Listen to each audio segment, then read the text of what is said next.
And it is good. Jake Bates. Throwing right side. And it's going to be intercepted. Return past the 15, past the 20. Out past the 30. Has space down the sideline.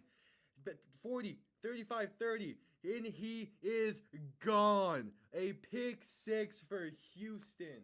Snap good. Hold good. Kick up. And it is straight down the middle. Looking to throw. Rolls out right. Throws end zone. Touchdown San Antonio. Cody Latimer alone in the end zone. They take a 1-point lead with 3 seconds left. 52-yarder, left hash, for the win. Snap good, hold good, kick up, and it's drilled.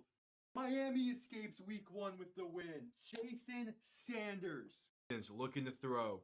Pass right side, wide open. Touchdown Drake London. Touchdown Drake London. Atlanta has tied this game and are an extra point away from taking the lead. Needing the 12-yard line.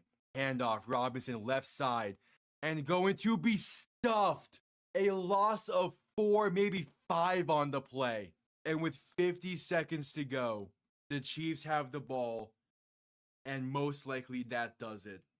Ball on the 17.5-yard line. Looking to throw. Stepping up, throwing for the end zone. And caught. Touchdown Green Bay. Dontavian Wicks. 56 seconds to play. The Packers are within 3. 6:17 to play in overtime. Tua shotgun. Back to his left. 3 receivers to the right. Bunched up. Tua to throw. Has time. Plenty of time. Pass. End zone left side. Jonnu Smith. Touchdown Miami. They're gonna win. Let's go, baby. Here, back behind him. 3 receiving options to the left. Gonna send Smith in motion. Toss left side for Saquon Barkley. Good blocking and room to run. Past midfield. Spinning his way. Pass the 35 to 30. 25, 20, 15, 10, 5. And the Eagles respond instantly. Saquon Barkley. Oh my. Making his presence felt. 1 play. 60 yards. 3rd and 9 from the 35.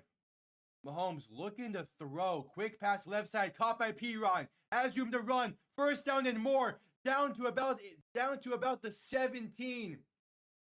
And he stays in bounds. That will do it. The Kansas City Chiefs have escaped the Bills and have punched their ticket. Hello everybody and welcome. Monday Night Football wraps up week 9. I'm waiting for an app to update so that way I can hopefully be able to watch this game. This might be a very quick stream if things do not go well. YouTube TV and ESPN and all that is having some really issues right now. I do have NFL Plus, so I am praying that I can get this to work on my iPad. We should be good. I know kickoff is happening really soon right now. I gotta deal with some stuff though because ESPN and all that want to be annoying for some reason. But we will see. I gotta sign in real quick. Fantastic. I mean, I have the other site if I need to. I have a site as well, but I want to at least make sure that this works first because it is handy for other instances as well. And plus, I do kind of need to make sure I am able to log into NFL Plus for stuff I want to work on in the future.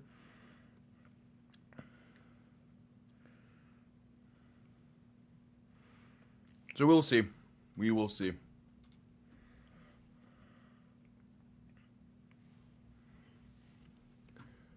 Let me actually get that other thing up just because. Probably getting. Okay.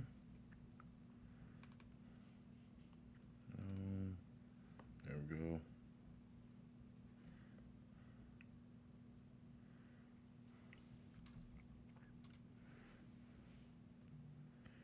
That's why it's going to be annoying right now because I'm not about to log into the right account.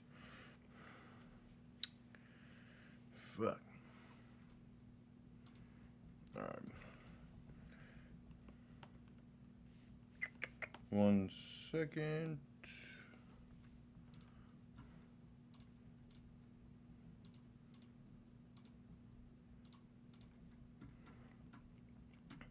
Alright, so the Cowboys getting ball first in this one. Okay. Yeah, I feel bad for Jaden Daniels as well. It's just unfortunate.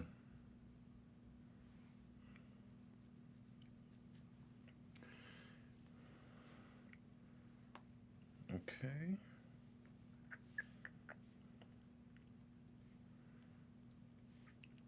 Perfect. We got this working. Hell yeah.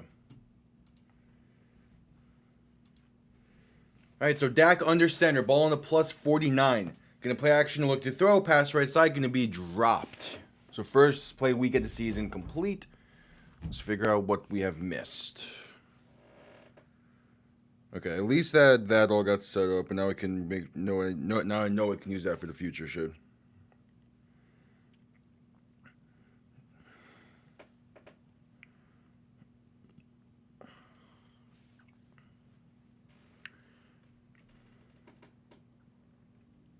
All right, 2nd and 10 coming up. Dak in shotgun, back to his right, looking to throw. And 2nd and 10. Has some time. Pass left side. Has a man. Is going to be caught by George Pickens up inside the 40 to about the 37.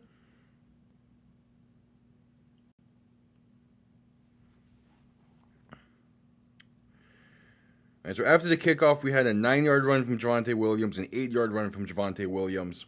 And then that catches us back up. Cool. We did not miss a lot. Yeah, it's YouTube TV and ESPN having their shit right now in the most impromptu time is annoying as hell, but whatever. We make do. Play action looking to throw. Dak with time. Pass left side. Going to be caught inside the 20 and down to about the 18. That's CeeDee Lamb on the reception.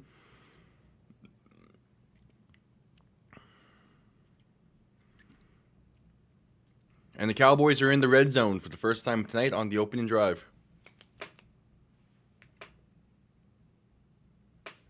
The Cowboys could definitely put up 40 tonight. I am more so curious on what we're going to see from the Cardinals offense. Kyle Murray is inactive. Jacoby Brissett leading the way. Is going against a really bad Dallas defense. In theory, we should see some good things from them, but really, who knows? Handoff left side going to be Javonte Williams for a gain of 11. And a 1st and goal coming up.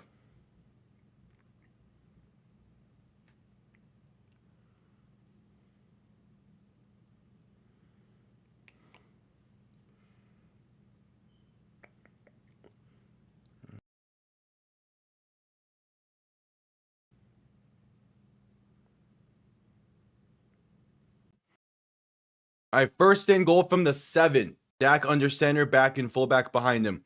Going to hand this off left side for Javonte Williams and brought down behind the line for a loss of 3. 2nd and goal coming up.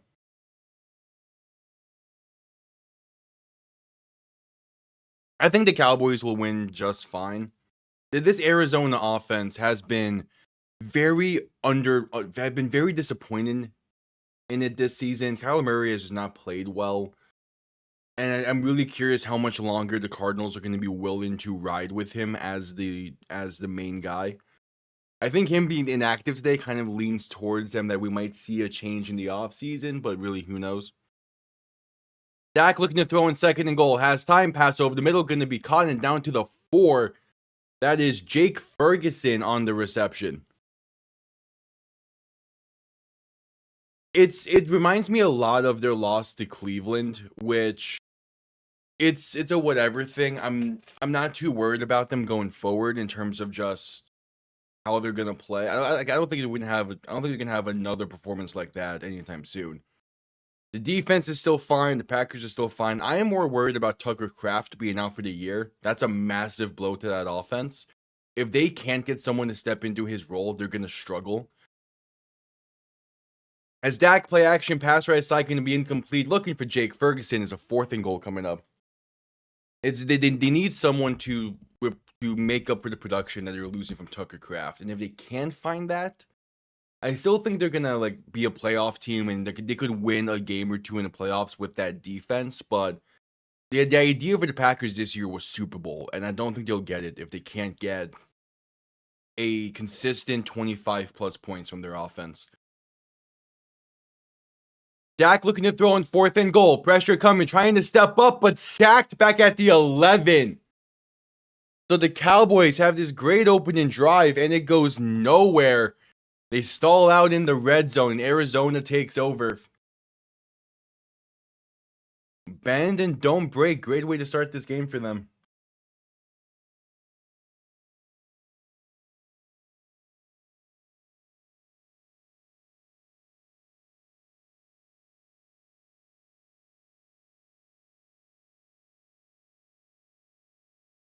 Yeah, it was a weird game for the Pack. I don't think the Pack. I don't weird game for the Packers. I don't think it's really going to impact them that much though. In terms of just like end of regular season and where they're going to finish, I still think they'll win that division just fine or make the playoffs just fine. Winning that division probably gonna be a little bit tougher now, but still. It's more so the playoffs I have my concerns with, but that's like a when we get there type of thing. But see, Seattle very well might make the Super Bowl. They're playing insanely well right now. It is crazy how good they've been. It was Josh Sweat getting the sack there on that 4th and goal play. Former Philadelphia Eagle.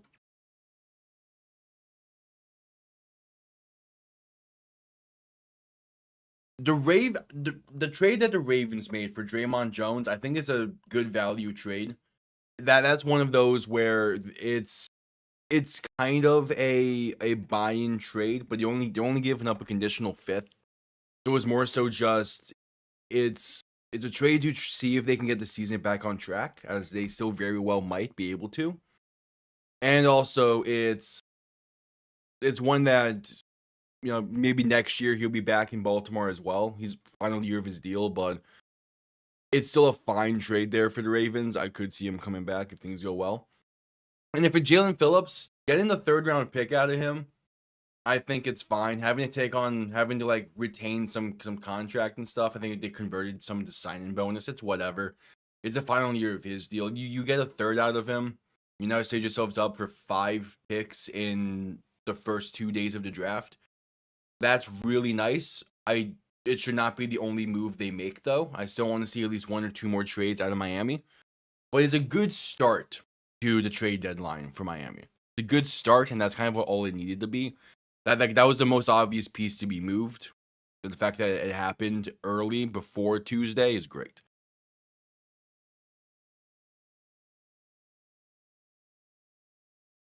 Yeah, it's fair to say that Darnold can win in the playoffs. When the one time he did make the playoffs, he had to play in Arizona instead of Los Angeles. Play action, looking to throw left side, going to be at the feet and incomplete. Jacoby Brissett trying to get something going here. Like going against that Rams defense last year, it was going to be a tough matchup.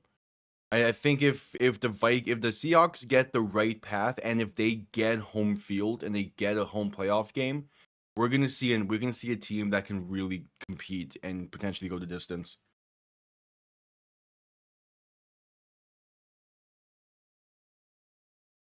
If Jalen Phillips can 100% produce in Philly, he's going back to that Fangio defense where he had most of his success in Miami with in 23, and he's gonna be able to produce. He nearly was able to produce in Miami. He couldn't finish sacks here. And if he can just start finishing his sacks in Philly, he's going to do just fine in that defense. Like before Phillips went down in 2023 on Black Friday, before he got injured in that game against the Jets, he was a potential DPOY candidate in that Fangio defense. So I'm not too worried about his production levels in Philly. The second down play was a handoff for 2 yards. Now it's 3rd and 8. Brissett in shotgun back to his right, 3 receivers to the left. 3rd and 8, going to look to throw. Has some time, pass right side, going to be caught and has room up past the 30 to about the 31. That's Marvin Harrison Jr. on the reception.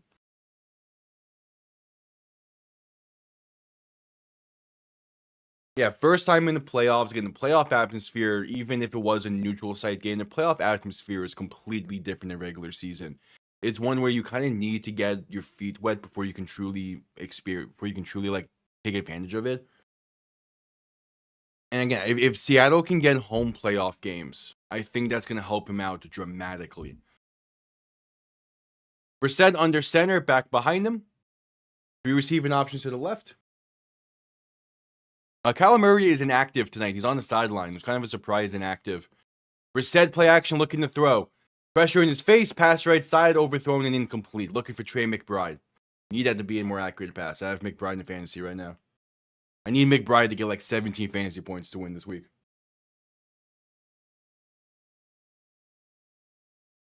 Well, yeah, but at the same time, in the playoffs, that home field advantage helps out dramatically. Even if it's just for the wild card round, and you have a team like, the Bears coming to town, like that helps. Now, when you get to the divisional and the championship rounds, yeah, I can understand wanting to play more so in the area you like. The Florida Panthers this past playoffs did not like playing at home, and it was great.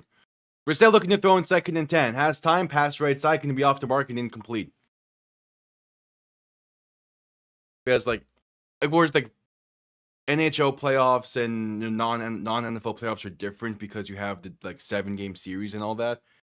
But I still think like it's better to have teams come to Seattle in January and February and deal with that loud crowd than potentially go into a Lambeau, a Ford Field, even Raymond James can get pretty loud. I think they'll eventually reach a deal, and it's just annoying that it hasn't happened yet. They'll eventually reach a deal, and it'll probably cause YouTube TV to go up in price by another like $10, but whatever. Pass right side going to be caught by Marvin Harrison Jr. on 3rd down. Will be enough for the first as he gets about 15, but a penalty marker is down.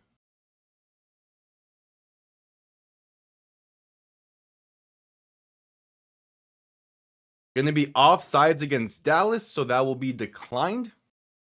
And the Cardinals are moving pretty well here on this drive.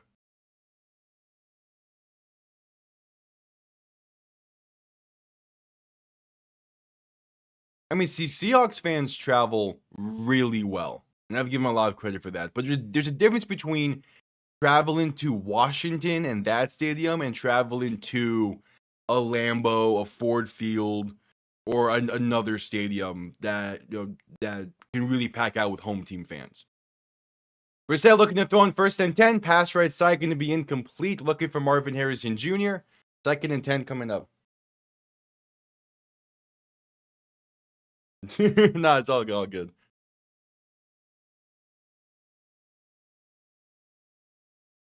Like that's why like even a place like SoFi Stadium where like the Rams can fill it out pretty well. For the Chargers, I think the Chargers would probably rather play on the road because they just don't fill out SoFi with their own fans. Brissett under center, going to play action, look to throw. Rolling right, dumping off right side, going to be caught, and that's a gain of about 4 up to midfield. So a 3rd and 6 coming up.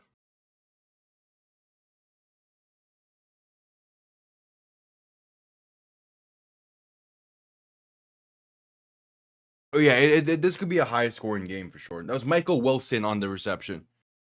I can definitely see this being a high-scoring game. Especially again, Dallas's defense alone could probably allow 40 points scored.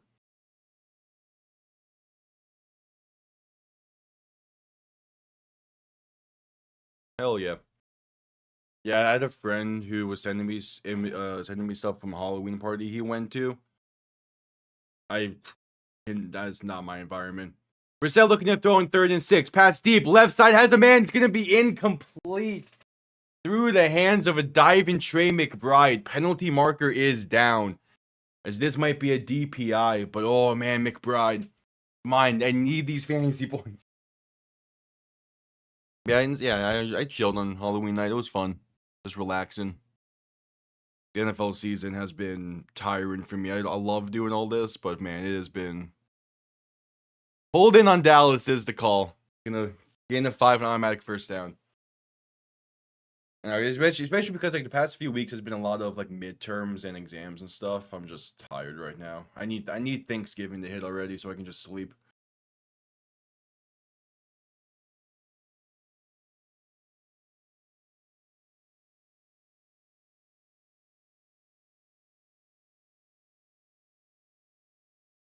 A 7.5 to play in the first.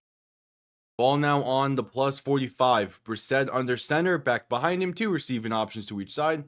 Gonna motion someone into the backfield as a fullback as they hand this off right side for a gain of about a yard, maybe 2.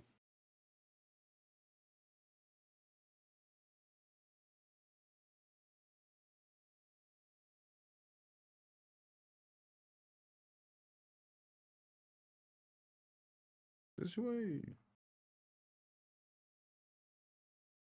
Yeah, Bam Knight, aka Zonovan Knight, on the carry there.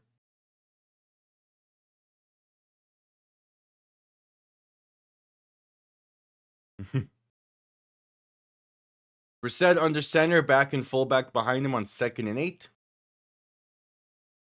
Going to hand this off once again right side for another gain of roughly 2 there. It is once again Zonovan Knight on the carry.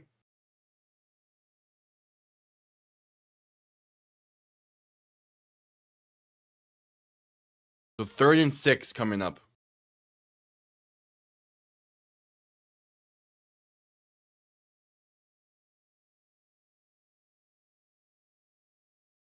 $6:20 to play in the first.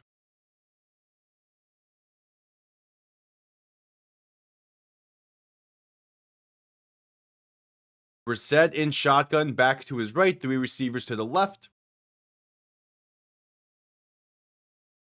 Going to look to throw. Has some time, gonna step up. Passing left side will be caught. Trying to find space. That's Michael Wilson. Gonna be enough for the first. Gets 6 yards exactly up to the 35.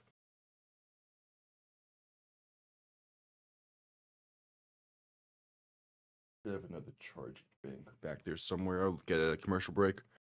And here it is. I need the actual charging cable because. Yeah. Right. 1st and 10.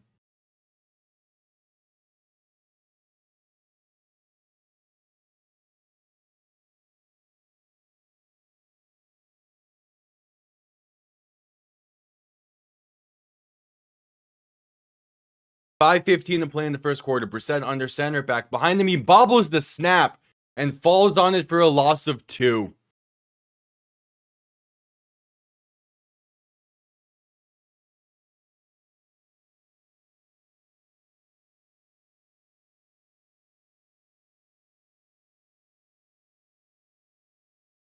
Dante Fowler is already questionable with a shoulder injury.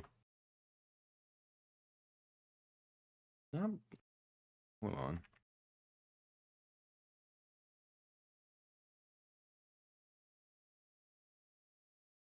Okay, no. Brissett in shotgun, 3 receivers to the right, 2 to the left, 2nd and 12, gonna look to throw. Has some time, pass left side, gonna be caught, and space up to about the 30, maybe the 29 with that extra effort. That's Elijah Higgins on the reception. Yeah, that's why Dante Fowler rings the bell, because I did a video on the 2015 draft class before the back in March, I think. That was a fun one.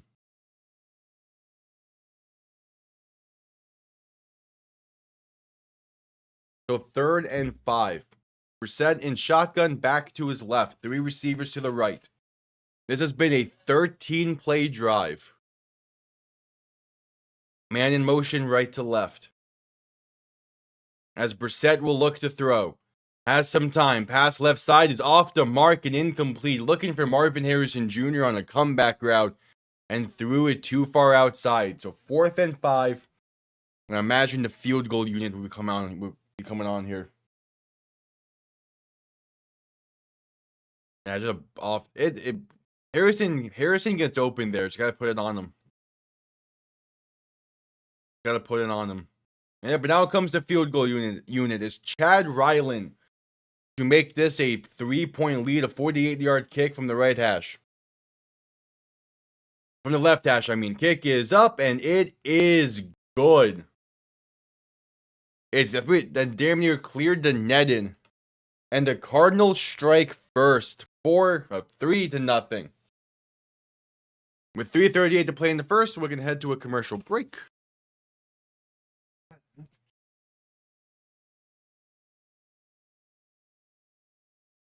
All right.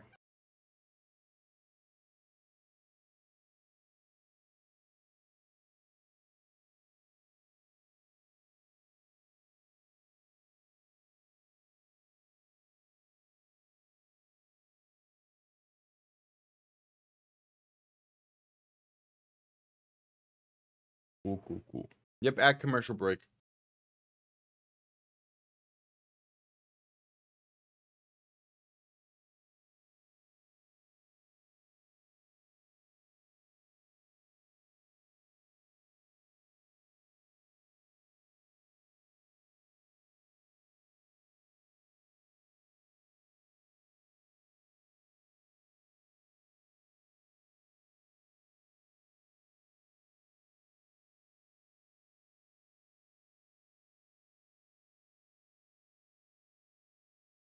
All right, at commercial break, after the Cardinals took an early 3-0 a 3-0 lead kind of late into the first quarter.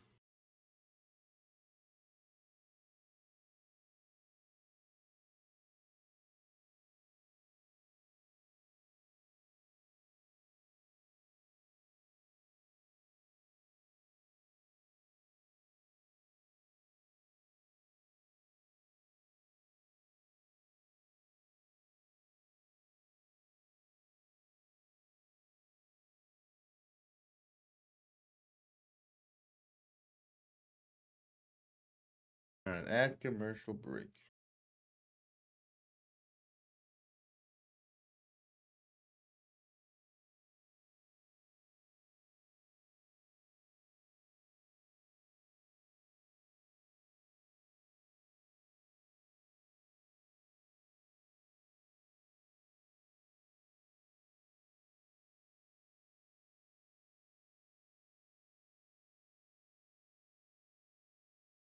Yeah, the college basketball season is starting up now as well,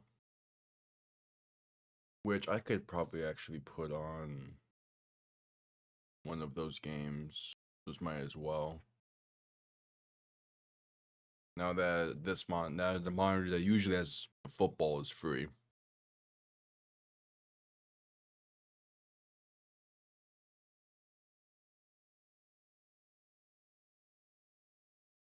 I'm still at commercial break.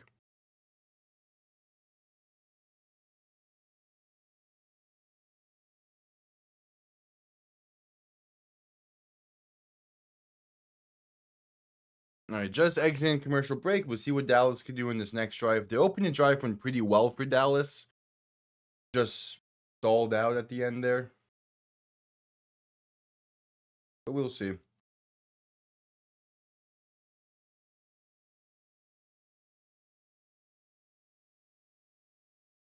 We will see. All right, kickoff underway. Going to be returned beginning from about the 3. Has space up past the 20, and trying to find space on the left side, will be brought down near the 23. So they'll start from there.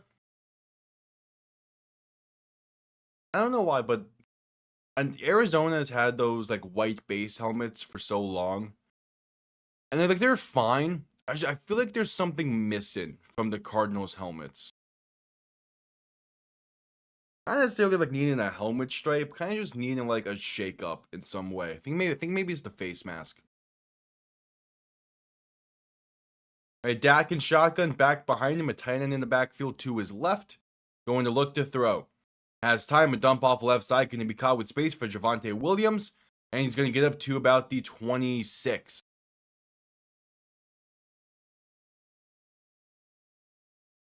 So a 2nd and 7 coming up.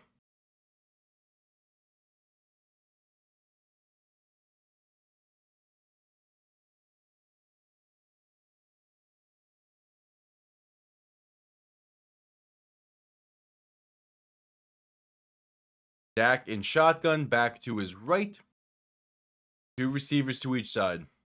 Going to look to throw once again, has some time. Passing right side, going to be caught by, dropped by George Pickens. That's Cavante Turpin, actually, the intended target there. Just couldn't hang on to the pass.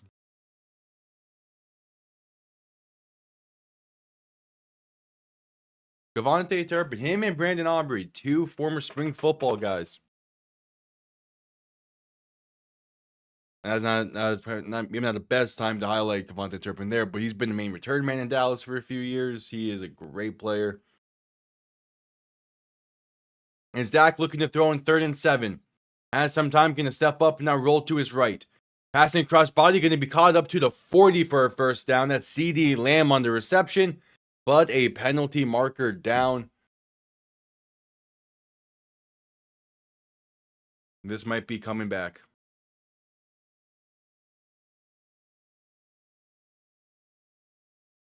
Yep, holding against Dallas is the call. So replay third down to 3rd and 17.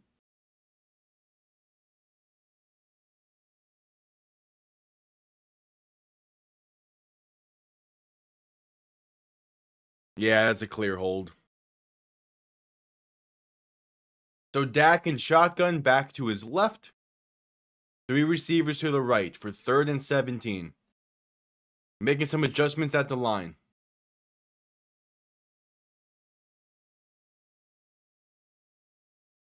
Ball now on their own 16-yard line. Dak looking to throw once again. Has time trying to deep shot left side. Hit while throwing this one. And it's dropped. Should have been picked off. He pretty much had to field it like a punt, but couldn't hang on to it. And it's a 3 and out for Dallas. That should have been picked off. Oh, yeah, Dak got hit around the shoulder as he was going for that follow through there. That does not feel great.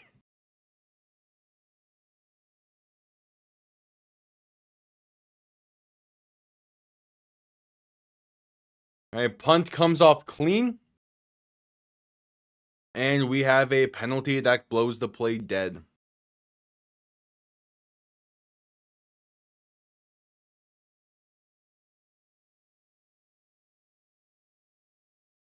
All right, 2:11 to play in the first.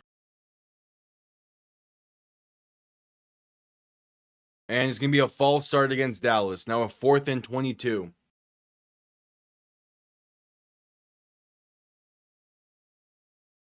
Punt comes off clean.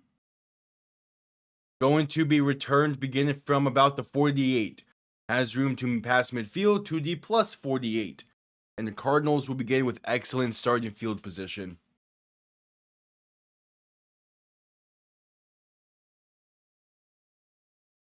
And we head to a commercial break with 2 minutes to play in the first.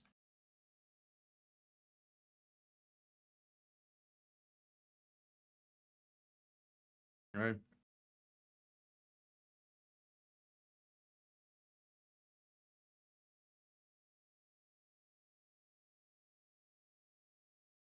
At commercial break. Now there's a Mitchell Trubisky progressive commercial. Okay.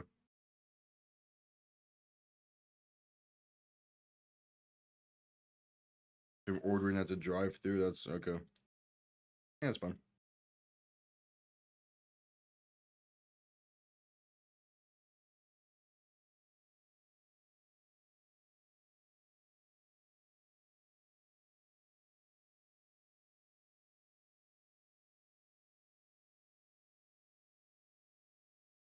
All right, at commercial break.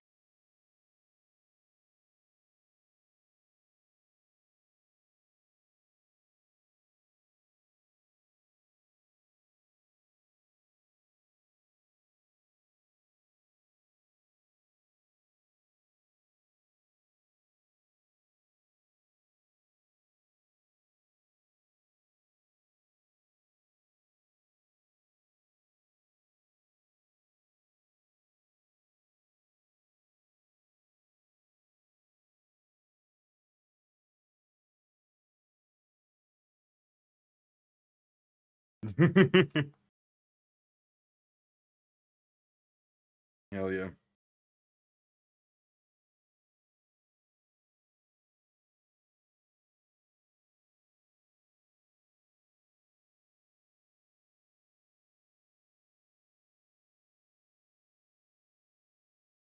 Oh, this is Disney loses 5 million every day. It's not on YouTube TV.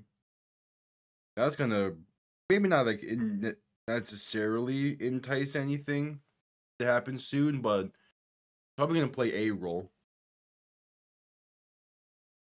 You know, I'm kind of fine with like this past weekend and even tonight not having the Disney stuff on YouTube TV, but this upcoming weekend, I'm going to need that stuff back.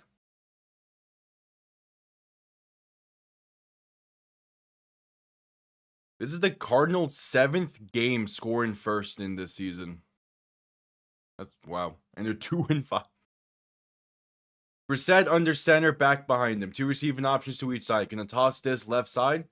And there's some space up past the 40 to about the 41. That is DeMarcano on the carry there.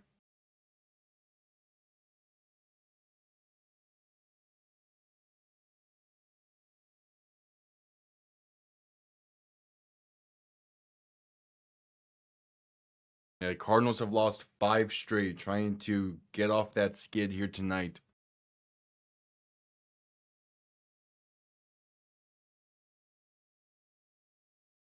So Brissett under center, back behind him. 3 receiving options to the right. Play action looking to throw. Pressure coming. Brissett is sacked. Back at the 49.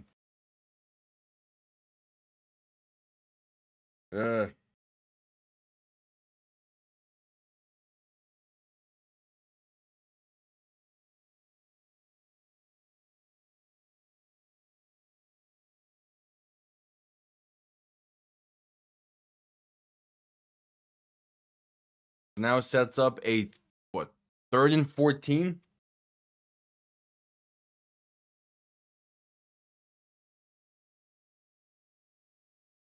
So Brissett in shotgun, back to his left, 3 receivers to the right.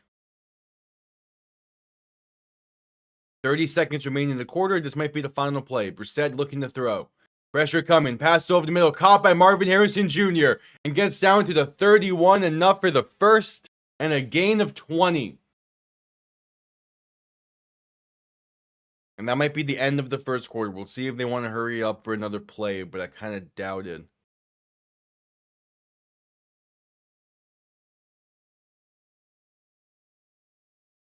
And yep, that's the end of the first quarter. 15 minutes in the books.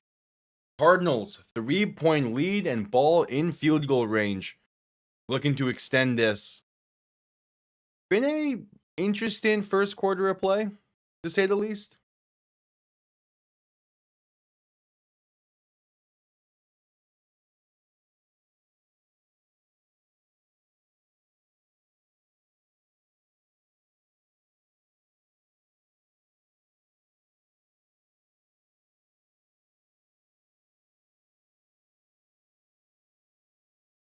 We have 15 minutes in the books. I'm expecting Dallas's offense to get into a rhythm here soon. Hopefully their next drive. But not getting nothing on the opening drive of the game is going to come back and hurt them.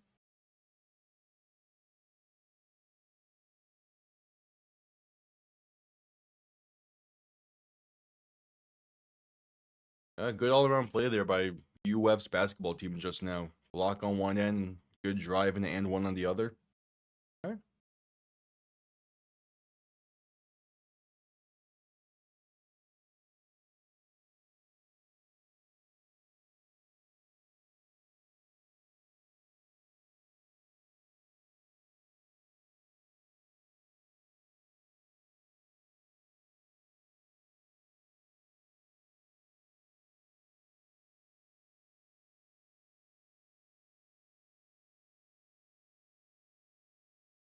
Yep, at commercial break for the end of the first quarter.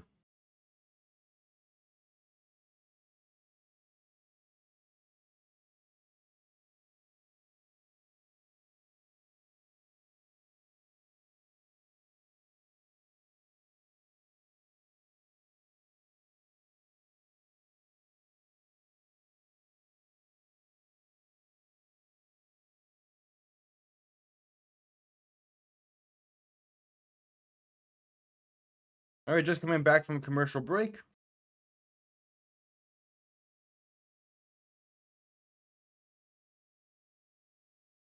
Start of the second quarter underway here. Brissett under center, back behind him. 2 receiving options to each side.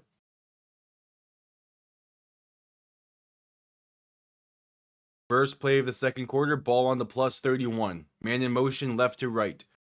Brissett going to hand this off up the middle, and there's room for DeMarcano. Inside the 20 and down to the 15.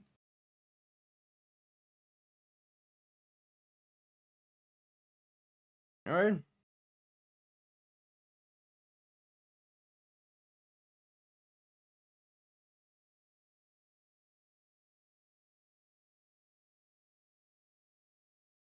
Well, his role has been decreased the past few weeks after that fumble at the back of the end zone against Tennessee. Seemingly, his role has been re-increased for this game. Brissett in shotgun looking to throw, pass right side, caught by Marvin Harrison Jr. for a gain of roughly 7 up to the 8. 2nd and 3 coming up.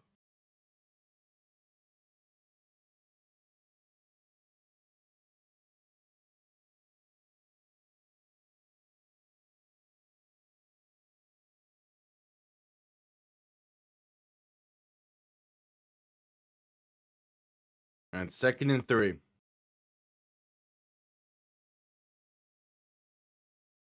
Brissett in shotgun, back to his left, 2 receiving options to each side. Brissett going to hand this off up the middle, and that is DeMarcano once again, and going to get about 2. Yeah, that's very true. That was a weird loss for Arizona. And it kind of like started this massive skid that they've been on. Not necessarily started. I mean, that was what, like their 3rd loss in a row at that point? Yeah, 3rd loss in a row. Handoff left side is going to have space to pick up the first down. Another gain of 2. Sets up a 1st and goal from the 4. I believe that's Bam Knight on the carry.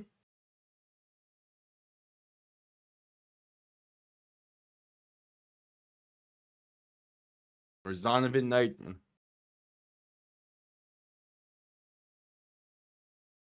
Now set up a 1st and goal. Brissett under center, back behind him. An extra lineman in the game. 2 receiving options to each side. Brissett play action looking to throw. Pass over the middle. Wide open. Touchdown Arizona. It's Marvin Harrison Jr. And they extend this lead to 2 possessions early in the 2nd. From 4 yards out. All right. Arizona's offense, they're doing what I kind of expected out of them. And against this Cowboys defense, I'm not too surprised that they're playing well this early on. I kind of more so need this Cowboys offense to get going a bit. That's been the part that's been surprising. The extra point is up, and it is right down the middle. And that kicker, Chad Ryland, has a leg on him. He kicked it over the net once again. And we're going right back to a commercial break after the 4-yard touchdown grab.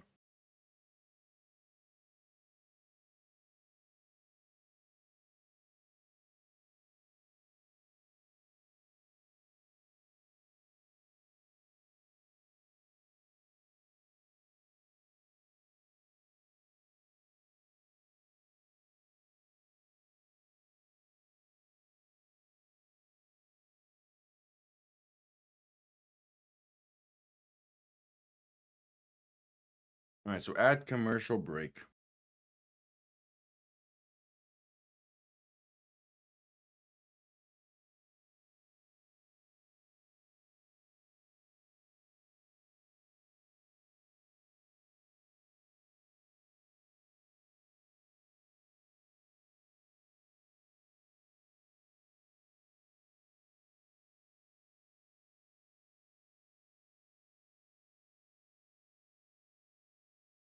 At commercial break.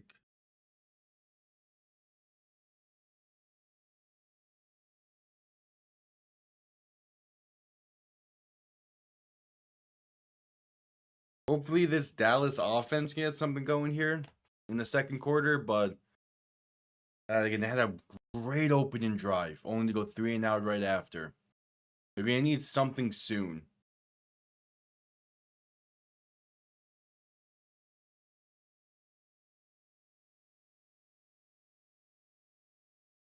They're going to need something soon.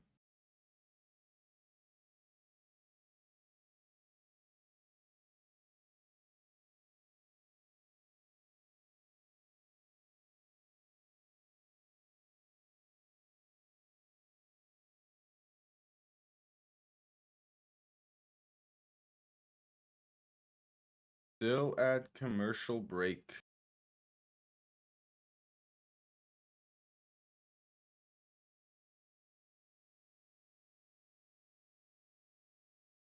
Here we go. Just coming back from the commercial break, showing a replay of that touchdown grab from Marvin Harrison Jr. Good route and good move at the line to make their on Bland fall. And CD Lamb even had to give that respect there.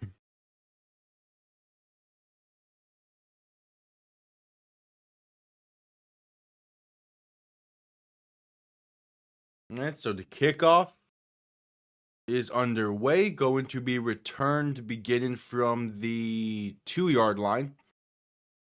Has zoom out past the 20 to the 25 and down to the 26.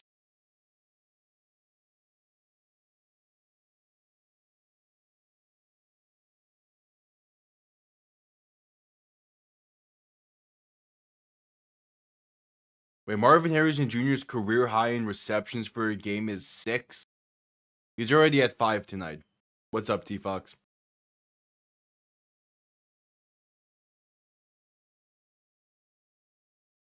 Dak under center, back behind him, 3 receiving options to the left. Going to hand this off left side and has room for a gain of about 2 or 3 for Javonte Williams.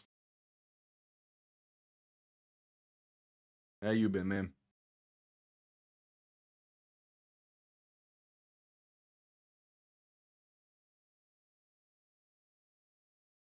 Oh, yeah, I saw you send that in.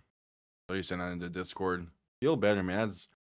Are you sure it's the flu, or do you think it's like could be like COVID or something? Dak in shotgun looking to throw, pass right side, can be caught by George Pickens, and that's enough for a first down, gain of about 11-ish. Because, I mean, if you're struggling to keep in liquids, man, I'm not sure if it's just the flu. He's 10. I'm just seeing the other thing you just sent. God damn, man. Yeah, feel better, dude. That's fucking sucks. Did you just start feeling like this today, or is it? Yeah, that's fair. Handoff right side for Javonte Williams, going to get about 2 or 3. Yeah, did you just start feeling like this, or is it, like you were feeling rough entering the weekend, and then all of a sudden it just got worse? Because you probably picked something up from that theater event you were at on Saturday.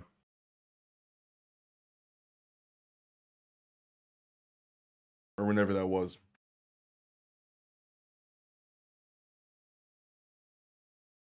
Jeez, man. Fuck. Dak play action looking to throw in 2nd and 7. Pass left side can be caught by CD Lamb. Spinning his way to about the 45 and staying on his feet to the 48. Gonna make it a 3rd and 2. Midnight last night. Damn, yeah. Damn. That sounds terrible, dude. Yeah, feel better. That's fuck. Dak and shotgun back to his left. 3 receivers to the right. Gonna shift the back to his right. Now shifting him back to the left. Going to hand this off up the middle for Javonte Williams, and that'll be enough for a first down, gain of 4.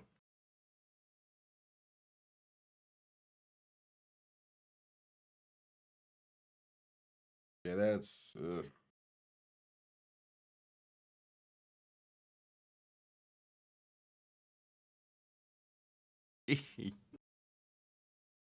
God damn.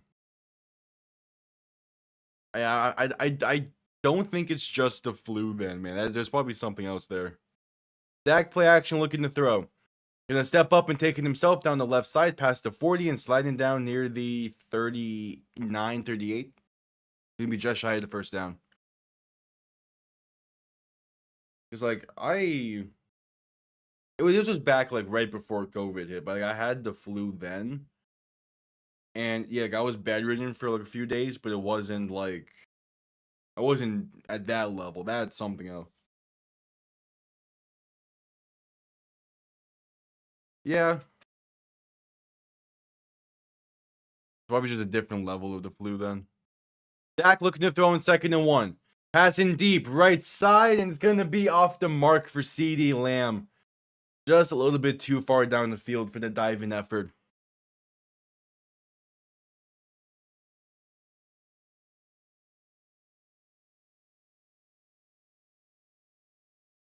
But yeah.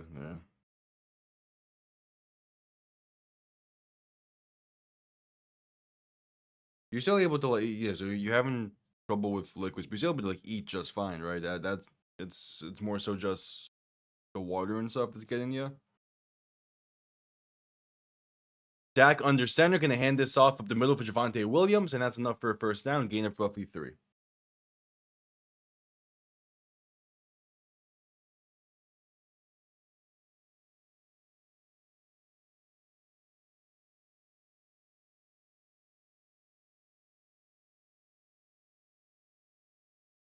First and 10 coming up. Fuck. I would say eat something, but yeah, with the fact that you're struggling to keep stuff down, just buy like a crate load of applesauce and then toss right side. Going to be Cavante Turpin for about 3.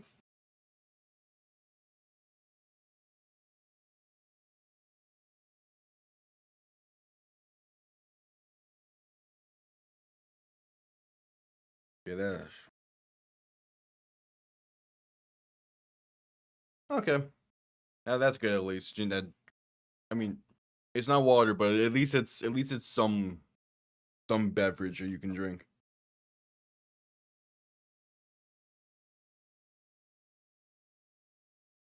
Dak gonna play action and look to throw. Pass right side, gonna be caught inside the 25 to about the 24.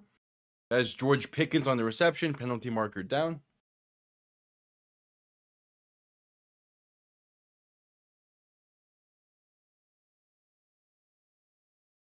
Penalty's gonna be holding against Dallas, so push him back.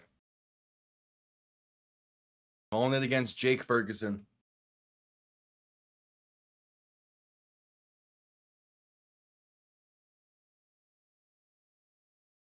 Yeah, clear hold.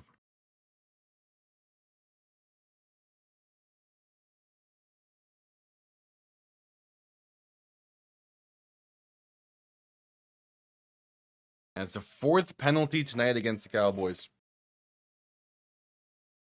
You might. Trey McBride has had 2 targets. Both would have been good yards. It's just Jacoby Brissett's missing him.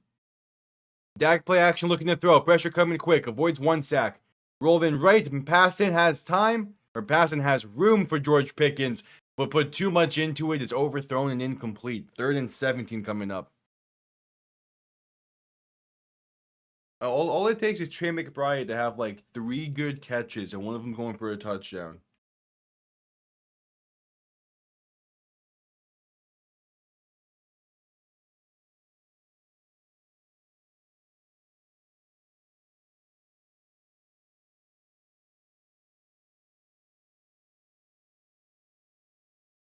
So 3rd and 17. Dak in shotgun back to his right. 2 receiving options to each side. Going to look to throw once again. Dak with some time. Pass left side, caught by Ferguson. Has room. Ball comes loose. And Arizona has it. It's Buda Baker falling on it at the 23. And the Cowboys once again have a solid drive going, but penalties and their own mistakes ended with no points. And Arizona is going to begin with some okay starting field position with 6.5 to play. And Why is Stephen A. Smith next to Jerry Jones? Wait, what?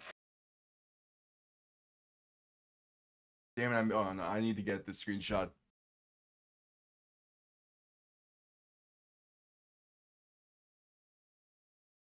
I need to find a way to get this screenshot. No, fuck. Why was Stephen A. in the owner's booth, in the owner's box with Jerry Jones? What?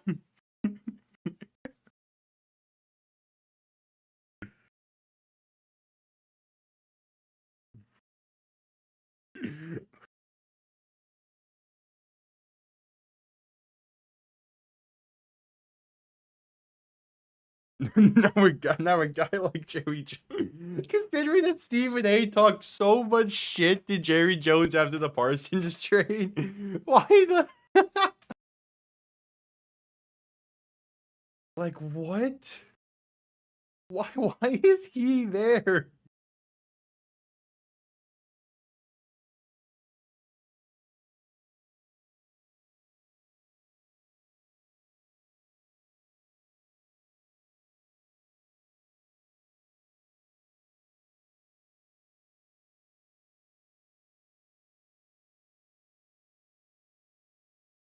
That is.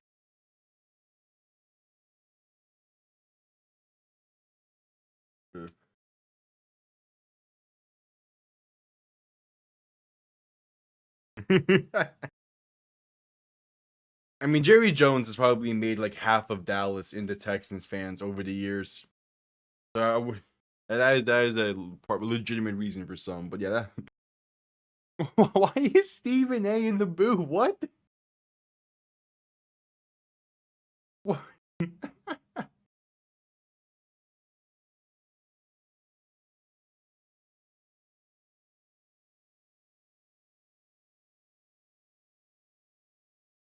That is.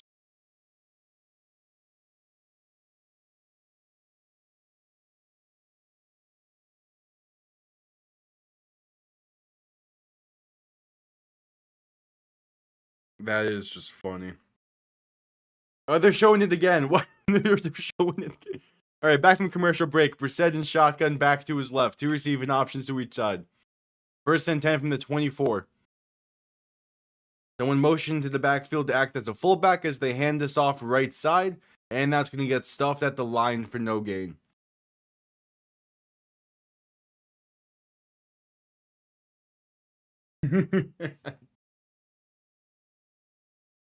You see, the Titans tried hard to lose to the Cardinals, but the Cardinals tried even harder to lose to the Titans, and that's why that outcome happened.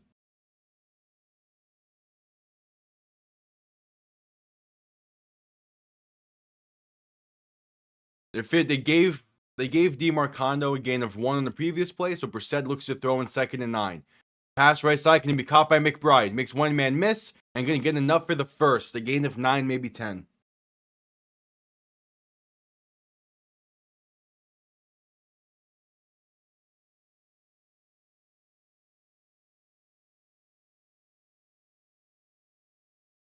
The fact that Stephen A. is in the owner's suite with Jerry Jones is crazy. Still can't get over that. Exactly. Exactly. That game was summed up with no you have to win. Brissett under center, play action looking to throw. Rolling left, passing left, and off the mark looking for Trey McBride.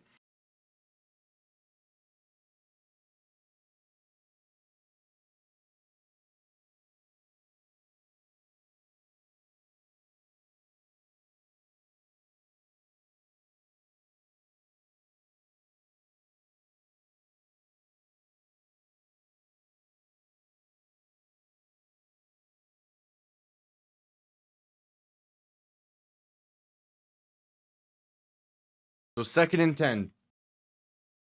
Brissett under center, back behind him, 2 receiving options to each side. Play action looking to throw once again. Trying to step up, but going to be sacked back at the 29. 5 minutes to play in the first half. That's the 2nd sack tonight already for this Dallas defense.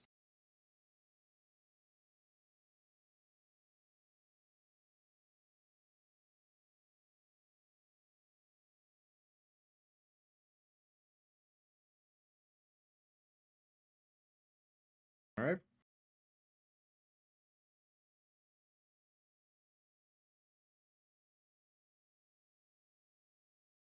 So 3rd and 16. Brissett in shotgun back to his left. 3 receivers to the right. Man in short motion in the right side. Can make it a little more bunched up as Brissett looks to throw. Pressure coming. Penalty marker down. Pass right side going to be caught. And that is going to be a gain of about 7-ish for McBride. But this is going to be coming back due to a holding, I assume. 4:13 to play in the first half. And yep, a holding against Arizona. That will be declined. And they're going to punt this one away.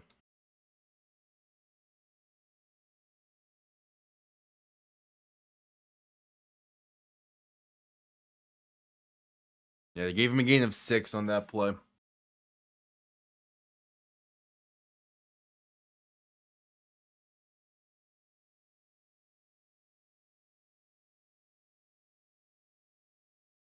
And 4th and 10.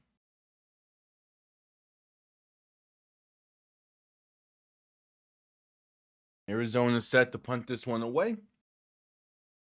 Punt comes on. It's blocked! Punt is blocked and bouncing into the end zone. Who has it? Dallas falls on it. It's a touchdown for Dallas. The special teams score first and cut into this deficit. A blocked punt. And with just under 4 minutes to play in the first half, Dallas is finally on the board. That block bounced 30 yards backwards into the end, 35 yards backwards into the middle of the end zone.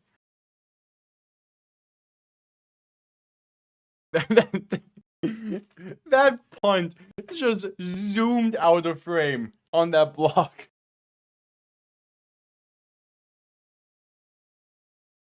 Honestly, this game has been exactly what to expect from a Cowboys Cardinals Monday Night Football. Brandon Aubrey on for the extra point. It is up and it is good. So Arizona's getting the ball right back after all that.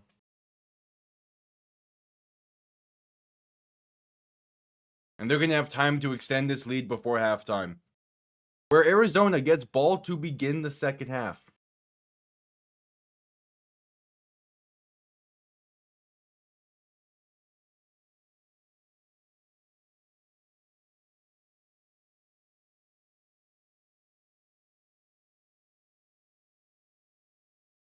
And head into a commercial break after that as well.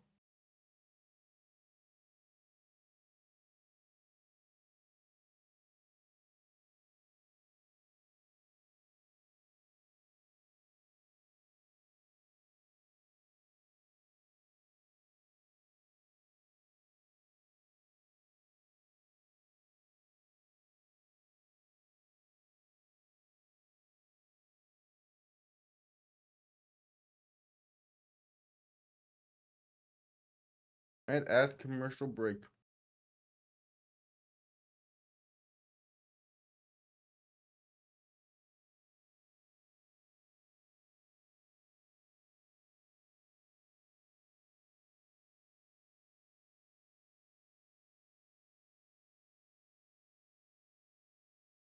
A blocked punt gets Dallas on the board first. Against Dallas on the board.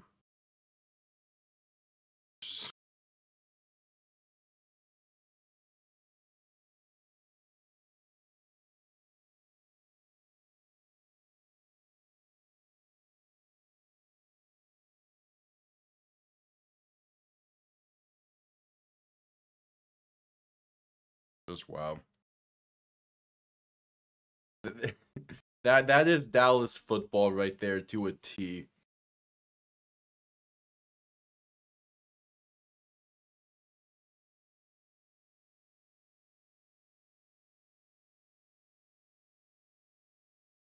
That's just peak Dallas football this year.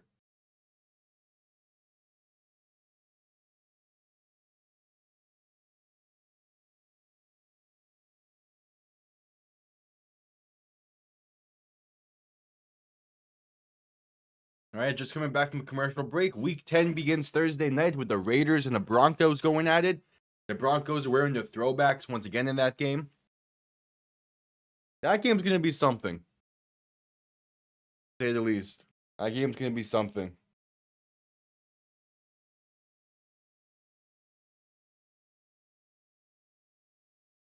No, I think if you eat cowboy flavored cookies at this point, they might turn you into something into the Cowboys in some way. Kickoff returned up to about the 26. Yeah, probably avoid cowboy related things unless you want to be half functioning, just like the Cowboys.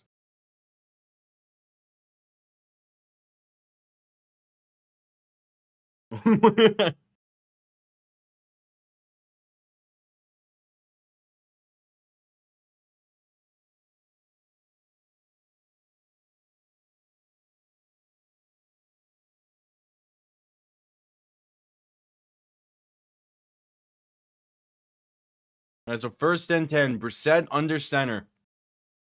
Back and fullback behind him. Play action looking to throw. Brissett with pressure coming. Pass right side going to be caught and has room up past the 35, past the 40, and down to the 42. A 1st down reception.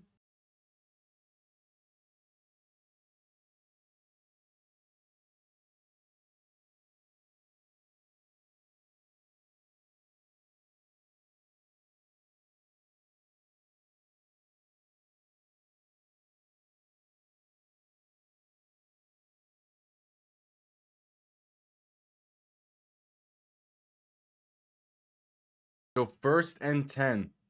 It was Elijah Higgins on the reception on the previous play. Brissett under center, back behind him, 2 receiving options to each side. Play action looking to throw.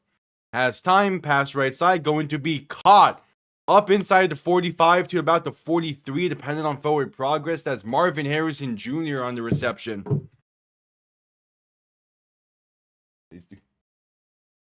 No. The NFL is very strict with actually showing the game. That is why I am describing the plays and all that and doing the play-by-play.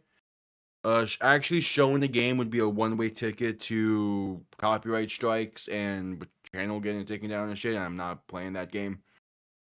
They're very strict with actually showing the game, with actually showing the game while it's live. I mean, I'm able to get away with doing highlights and whatnot for like power rankings, but actually showing live games, that's a no-go.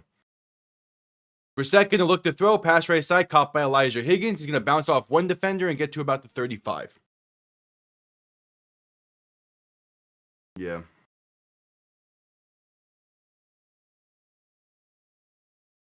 And that'll bring us to the 2-minute warning. 2 minutes to play. 2 minutes to play in the first half. It's a 3-point game, but Arizona has been in control the majority of this one.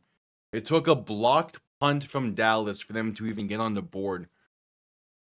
We're headed to a commercial break for the 2-minute warning.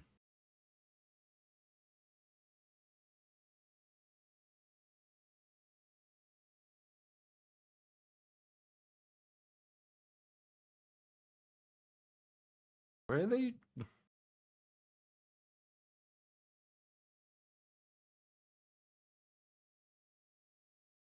Oh, it's due to service stuff. That's what it is. Oh yeah, because Dallas is like doing that custom helmet stripe for tonight's game because of salute to service. Right, we're at commercial break.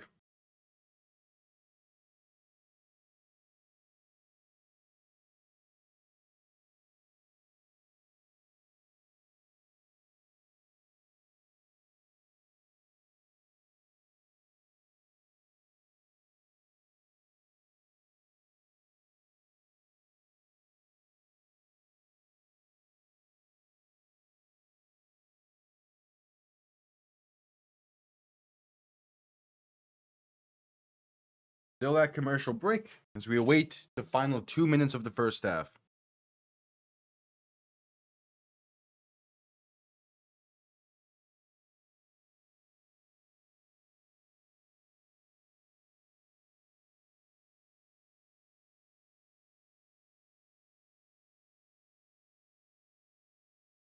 And it's still at commercial break.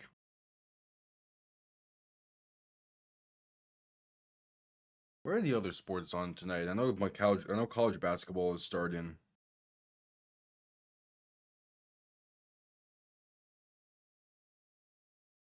The Heat play tonight against the Clippers. Damn, the Penguins are up 3. Okay. Let's go Pittsburgh, man. The Penguins being the Maple Leafs. I'm here for it.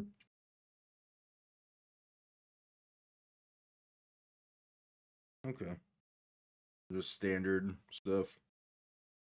Standard stuff in the NBA. Actually, the Jazz are up by a point over the Celtics. Damn. All right, 2nd and 3, just coming back from commercial break.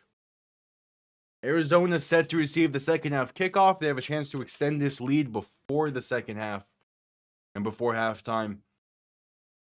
They find themselves in a solid spot. Brissett going to hand this off up the middle and stuffed at the line for no gain.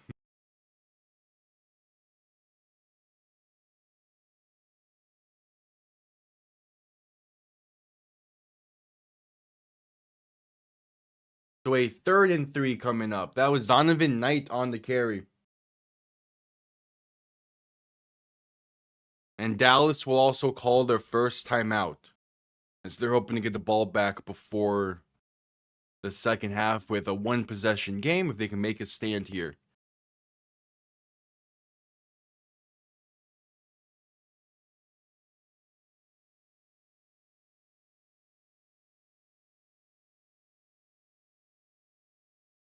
And all right, so a timeout called by Dallas gonna put us at a mini commercial break.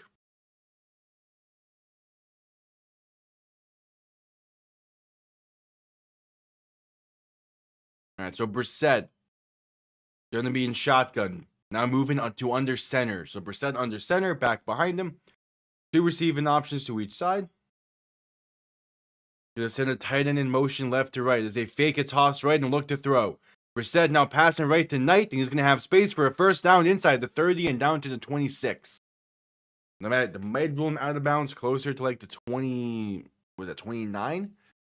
But still, picking up that first down there is big. Because it means that Arizona could now kill pretty much the rest of this clock before halftime and make this and be able to guarantee the lead entering the half.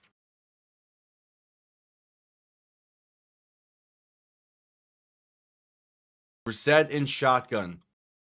Back to his right, 3 receivers to the left. Ball on the 27. Going to look to throw once again. Brissett has time. Dump off right side to Zonovan Knight. Going to be another first down pickup down to about the 15, a gain of 12. And they keep the chains moving.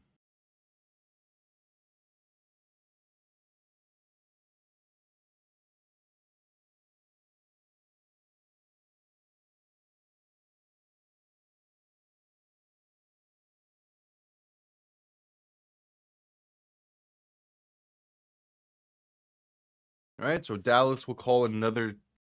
He went out of bounds, yeah. Brissett in shotgun back to his right, 3 receivers to the left. Ball on the 15. Brissett looking to throw once again. Pass over the middle is high and incomplete. Looking for Trey McBride. Jacoby Brissett, put 1 pass on the money for McBride, please.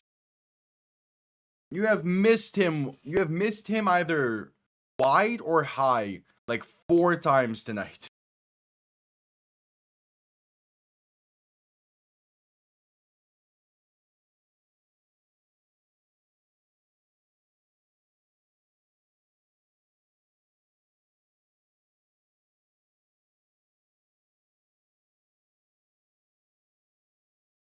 So Brissett going to hand this off right side, and there's space inside the 10 and going to be down to about the 6.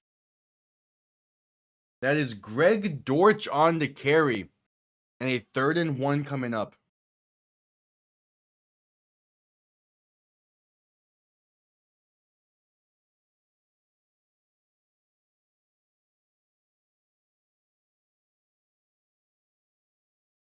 All right, 3rd and 1.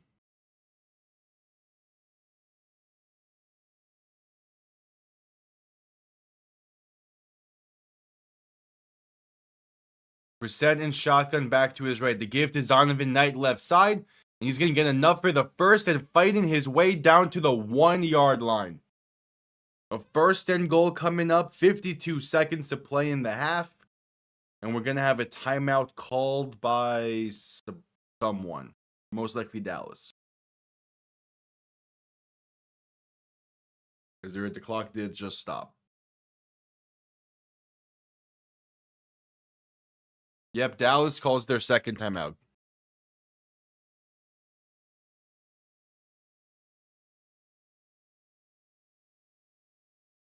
Yeah, Marvin Harrison Jr. has now tied a career high in receptions in a game. That's crazy that 6 is that career high mark.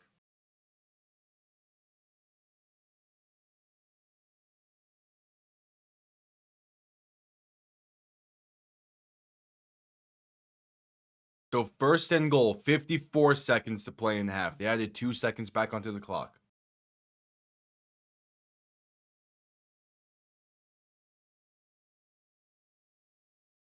First and goal from the 1. Brissett under center, back and fullback behind him. Handoff up the middle and stuffed at the 1 again. That's Zonovan Knight on the carry, unable to push through the pile, and the second and goal coming up.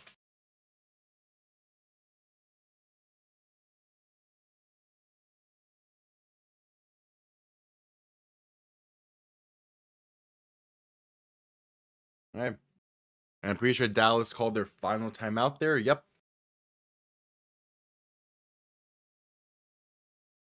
Like they're really banking on Arizona, probably scoring on this play. That way, or at the very least, you hold them. You can hold them, make it a 6-point game entering the half. They want to keep it a 1-possession game.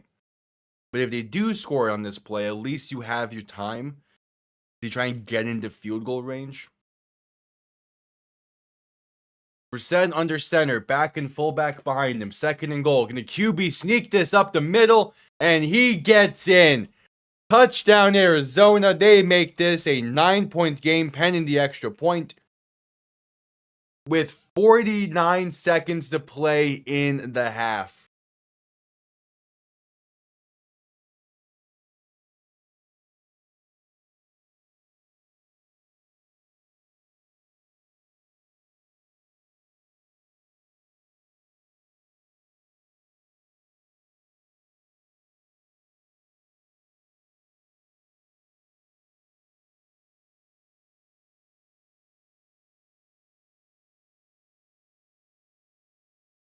All right, so an 11-play drive that spanned 74 yards in just over 3 minutes.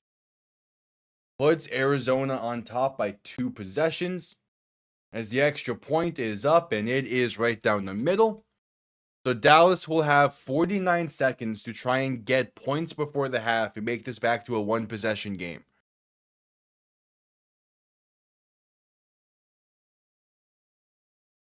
And we head to a commercial break with that.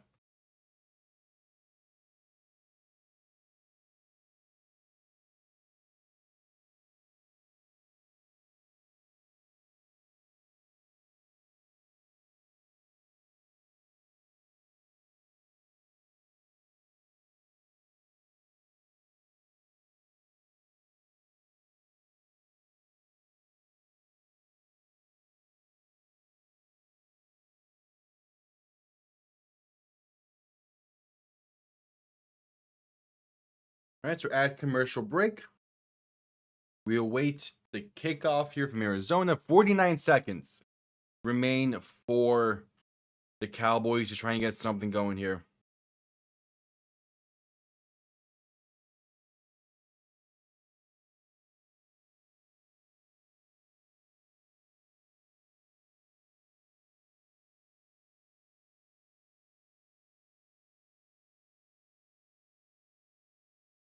All right, so at commercial break.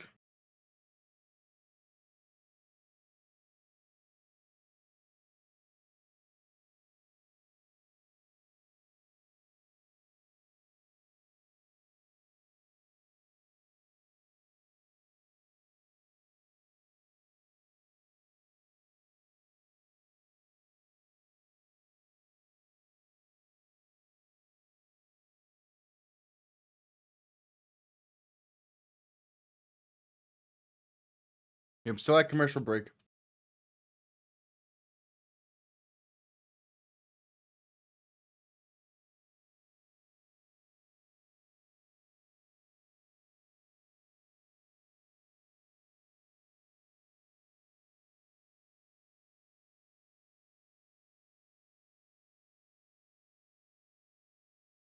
At commercial break. Should be getting out of commercial break here soon.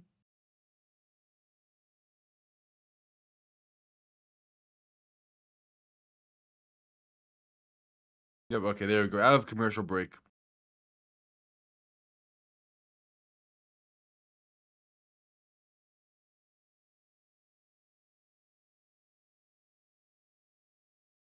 There's just a ton of miscues tonight for Dallas. But they have a chance to still keep this a one-possession game entering the half.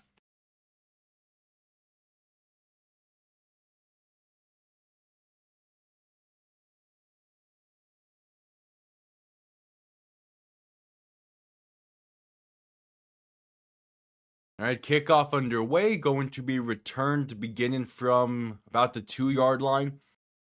Room out past the 15, past the 20, trying to flip the field, past the 25, past the 30, 35, and out of bounds near the 39.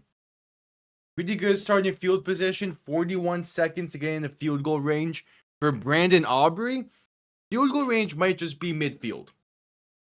It might just be midfield for Brandon Aubrey. Definitely the 45-yard line. He has a leg on him. We saw Cam Little hit from 68 yesterday. Brandon Aubrey can also hit from 68, 70. So we might have a chance here to see history happen again.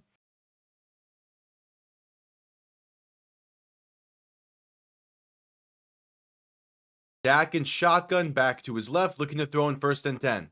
Pressure coming, rolling to his right, and going to just throw this one away incomplete. If they can get to midfield, that gives him an opportunity to potentially get points. Obviously, it's not guaranteed. Field goal range is inside the 45, but it gives you an opportunity.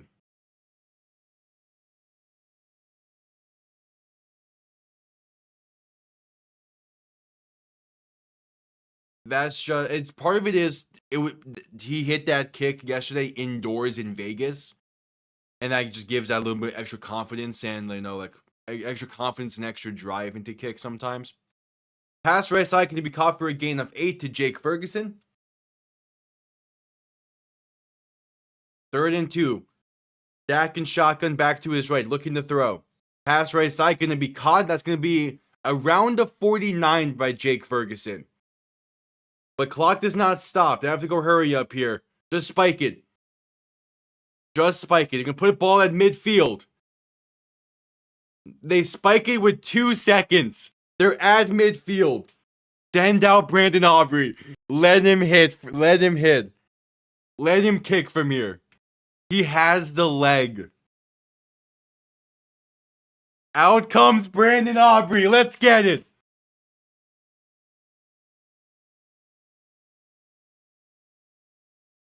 Again, the NFL record was set yesterday at 68 yards by Cam Little. This one will also be from, I think, 67. It will be the second longest kick in NFL history. No, it's 68. It will tie the record. Come on, Brand. Come on, Aubrey. Come on. 68-yard kick from the right hash. It is up. And it doesn't have the accuracy. He missed it to the left. Oh, he had the leg plenty. He had the leg aplenty, but missed it wide left. And that brings us to halftime. Man!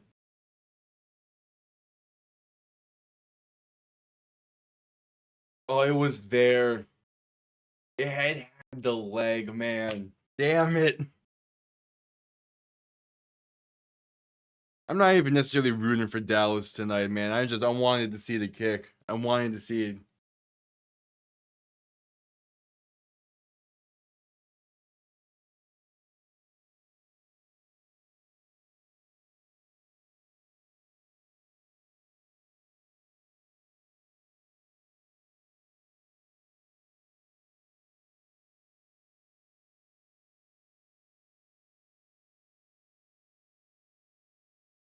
We're at halftime. Man, I wanted to see that go through, man. I would have popped off. It's the UFL guys that they had got their shot. I know that they can hit from there, and to see it happen in an actual NFL game would be amazing. I think it's the same way with how I feel about Jake Bates. Like, I know he can hit consistently from 50 and 60 plus. I want to see him do it in the NFL. It's just the Lions are the type of offense that doesn't get a lot of chances to hit from that distance.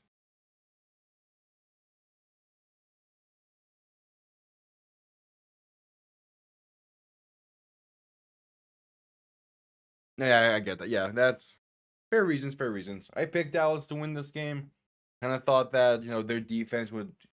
Kind of thought that their offense would have more production by this point. It's whatever though. And I thought their offense would be had more production. It's fine.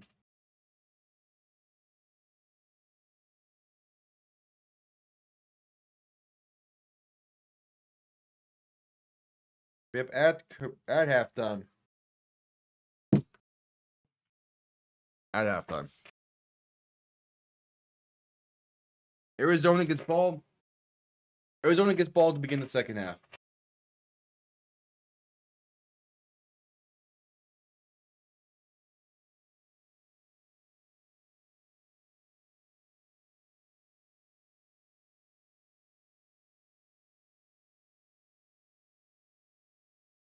Oh yeah.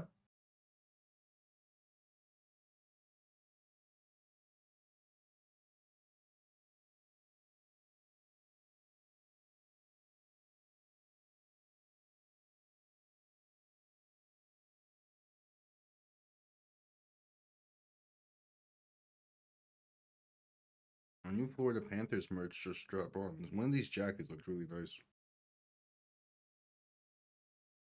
Oh, the price. Okay, never mind.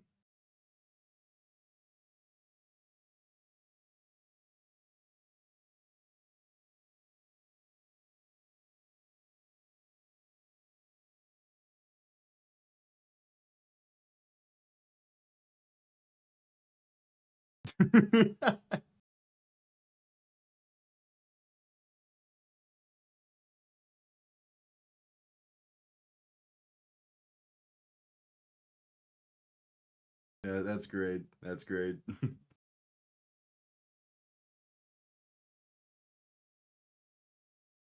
It is bound. I mean, yeah, it is bound, man. The Texans are the Texans. In soon time, they will run. They will run. They will run the. Yeah, they will run Texas as the number one team.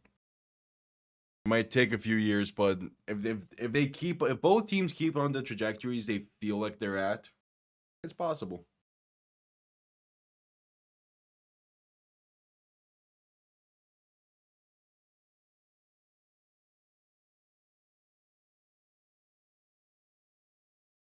Yeah, this year is rough for the Texans, but you know, next year they can hit that stride. And hope the main thing is they need to build the offensive line in Houston.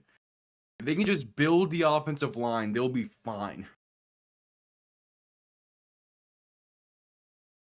I mean, everyone was confused when they traded away Laramie Tunsil this past offseason, and it's being shown that you need an offensive line for your young quarterback. Which, speaking of, when is it Stroud's second year? When is CJ Stroud up for an extension?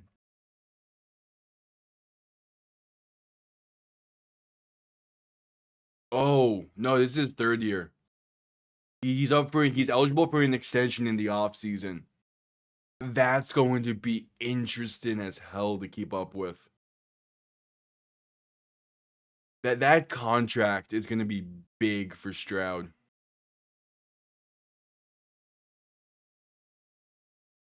This is third, yeah. And the offensive line is not helping him at all. But it's really a next year. It's gonna be an interesting season next year. I mean, what the baseline for that contract is 50 mil a year, and you kind of work from there. Even then, that might be a little bit too high with how he's been playing the past 2 years, because he doesn't have a line with him.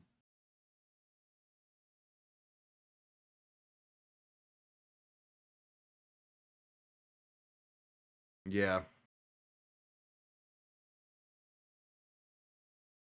You could replace the Texans offensive line with a practice sled, and it would be a better offensive line.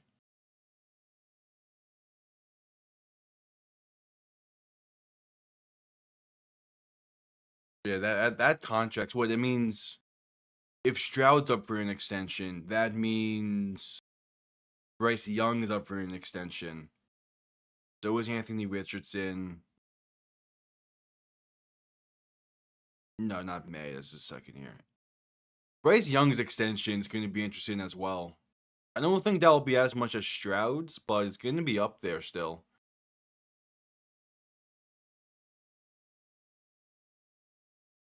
Hello.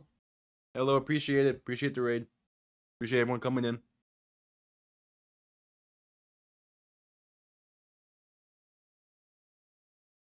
Hello. Yeah, that's what. Who all was in that 2023 class? Hold on. I got to look this up now.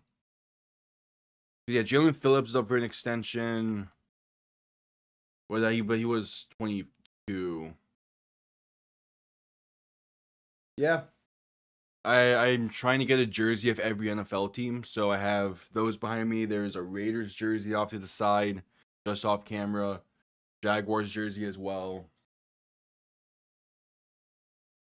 Yeah, I have a lot of jerseys. I have 9 teams covered.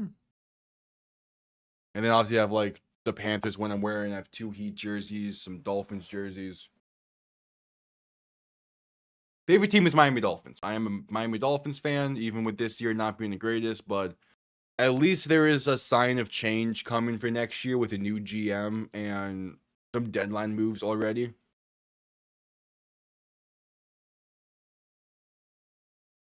I do want to get a Seahawks jersey soon because those throwbacks are beautiful. I gotta think about who it is though, because I'm doing it to where I want 16 defensive players and 16 offensive players. And then on top of that, 16 like home or colored jerseys, and then 16 away / just like the plain white jerseys. That was kind of like his good differentiation.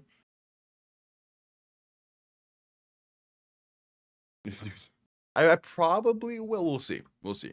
It's gonna be a while before I decide. Before I do, I need to get a Seahawks jersey though, because I kind of part of it is I want to get that jersey when I'm at that city, or when I'm like going to a game there. So it kind of just depends on when I eventually make my way over to Seattle. Oh, Jahmyr Gibbs is up for a contract. JSN is up for an extension. And the 2023 class is insane. Houston also has Will Anderson up for an extension. Bijan's up for an extension in the offseason.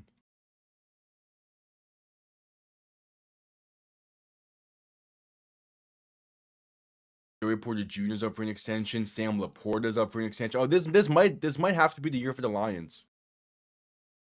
They have a ton of guys up for an extension.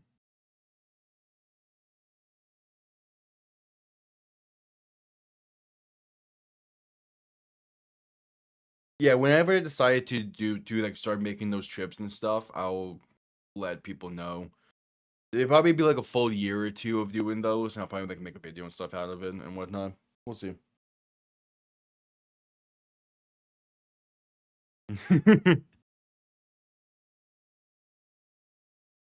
Cyrus Torrance up for an extension in Buffalo. Yeah. It's gonna be a very interesting off. Tucker Kraft's up for an extension.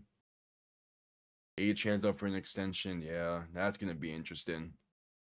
We have to pay Achan, man. We have to.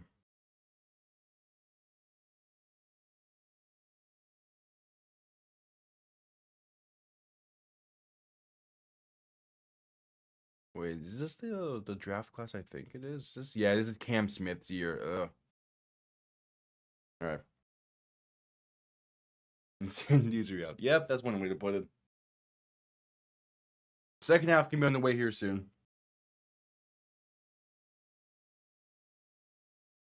He's like on top of going back to the whole jersey. On top of getting a jersey from every team, I want to eventually go to a game at every stadium.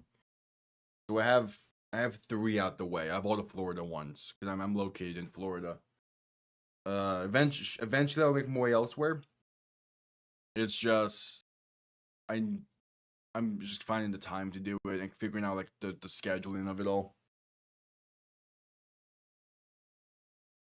If Arizona can start the second half strong, yeah, they'll probably pull it out. But they can't give Dallas life and can't give them breathing room. They're a team where, especially the offense that Dallas can have in any single game, they're a team where if you let them catch fire, you need to put it out and extinguish it fast. And you do that by just scoring yourself. That's what Denver did last week. So if Arizona can start the second half strong, then yeah, they would be just fine. He'll pull this one out. Yeah, Arizona is good at choking stuff away and shit in the bed in the fourth. We saw it against Tennessee. But that's why it's like if they can start the second half strong, I think even with any potential Cardinal in the fourth, they'll be fine. Yeah.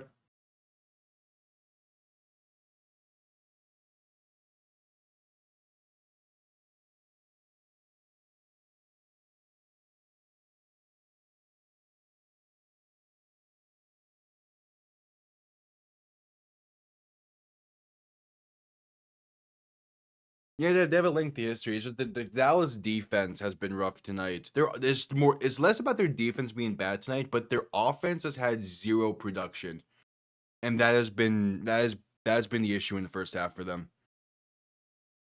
And the second half can be on the way here soon. If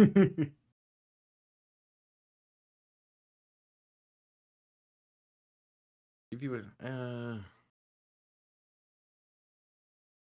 I'm having to think of a random sentence on the spot. It's gonna just do the what's the go-to like text font sentence?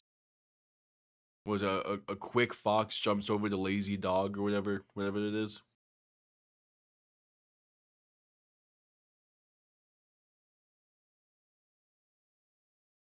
There's a second half can be on the way here soon.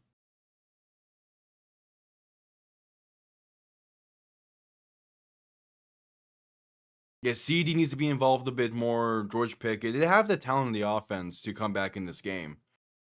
It's just you. It's just you need to be able to get those pieces going.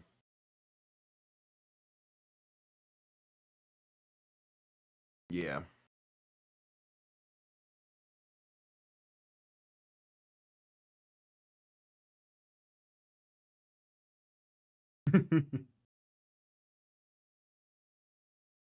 You gotta throw it over the middle, throw it outside. Just you need to have a drive that you actually finish with points. The Cowboys offense has no points in this game so far. They just need a solid drive that just ends in any kind of points, and you have to hope that the defense does something here. As a second half kickoff is underway, going to be returned beginning from the 5. You'll zoom out past the 20 and going to be breaks one tackle past the 25 down to the 27.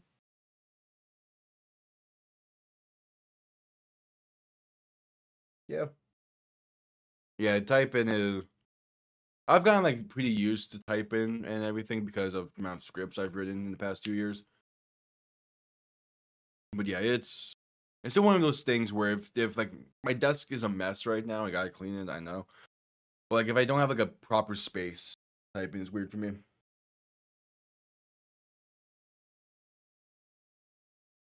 Yeah. Also, most of the time, like if I mess up a word, I'm like whatever. I know what I want to say for it, and no one's gonna actually read this. Brissett under center, play action, looking to throw. Has time, pass over the middle, gonna be caught. Has space, the 45 to 40, 35 30. One man to beat down to the 25 to the 23. It's Michael Wilson. And the first play of the second half goes for 40 plus. Well, that is not what the Dallas defense needed.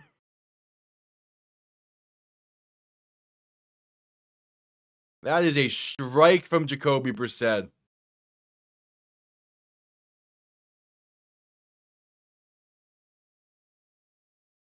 All right, so 1st and 10 up to about the plus 24. Took one play and they flipped the field. Brissett in shotgun back to his left, three receiving options to the right, going to hand this off right side. And there is some space for Zonovan Knight inside the 15, down inside the 10 to the 6. 1st-and-goal Arizona, and all it took was 2 plays. Zonovan Knight on the carry. And this Dallas defense has collapsed.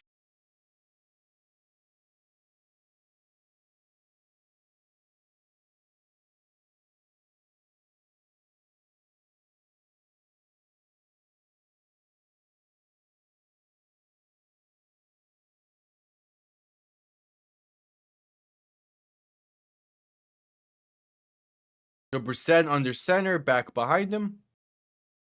Going to hand this off up the middle, and Knight is going to get a yard penalty down.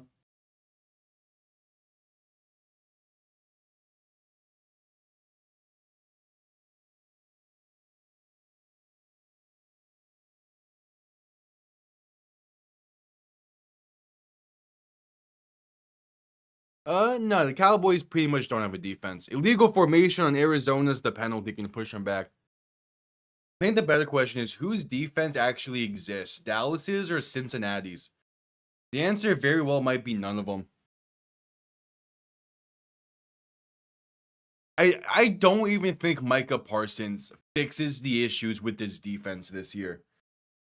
Like at this point in the season, Micah Parsons would help, but there's still a bottom 10 defense even with Parsons. Like this has been bad this year. Brissett in shotgun, 3 receivers to the left, 2 to the right. 1st-and-goal from the 12.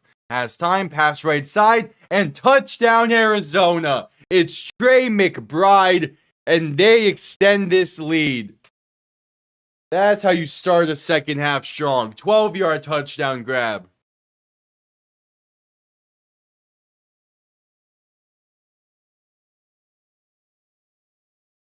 Yeah, that's Cincy's defense. I mean, I'm expecting Cincy to be somewhat active at the deadline tomorrow.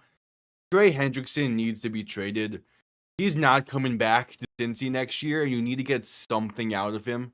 Even if it's just a 4th, you need something out of him. You need to get something. If he's still a Bengal after tomorrow, they've messed up in that front office. Extra point up and good. That's a great way to start the second half there for Arizona. Let's see how Dallas responds after this commercial break. Oh no, Bioflash. So he sent me something earlier as more information is coming out about that Bengals loss. Evan McPherson missed a 54-yard field goal yesterday. He missed it short. Apparently, the ball that was used for that kick was a quarterback ball and not a kicker ball. And thus it went short. How do you make that mistake? How do you not have the right ball out there for a field goal try?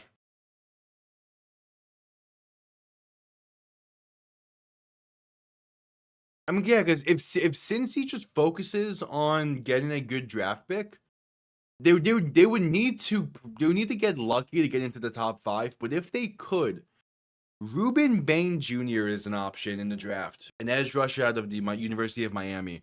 He would be a great fix to that defense. That is assuming though he pairs up with what was it?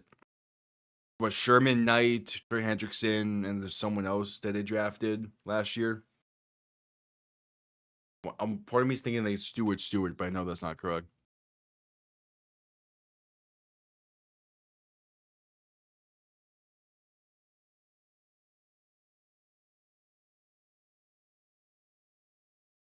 We have ad commercial break.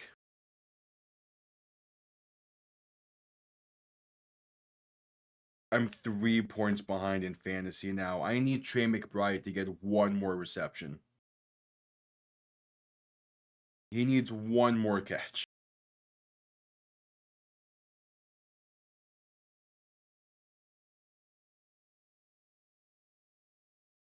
Yeah, we're at commercial break.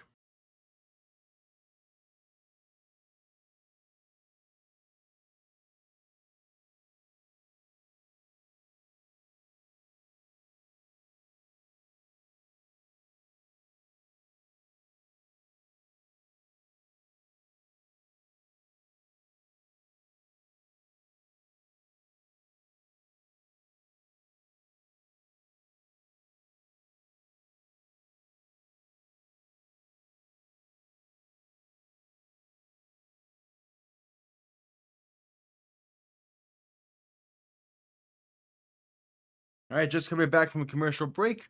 Let's see how Dallas responds to giving up a 3-4 play touchdown on the opening drive of the half.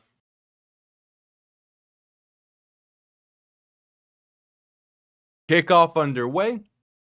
Going to be returned beginning from the 7. Now zoom out past the 25 and going to get down to about the 28, 27. Hey, you still have a 3-point lead in fantasy, T-Fox. But Trey McBride just needs 1 reception.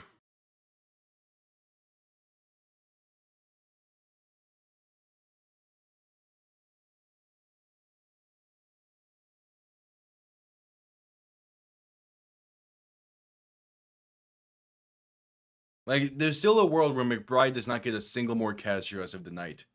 Handoff up the middle, going to be gaining for about 3 for Javonte Williams.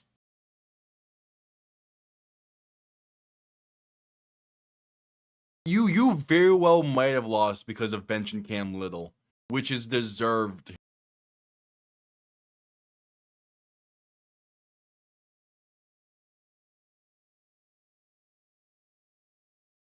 Still can't believe you bench. Who did you bench him for again? Tyler Loop. Come on. Dak can look to throw. Pass left side. Going to be caught with space up to about the 45. Enough for a first down. Keep the chains moving. Yeah, good old Tyler Loop.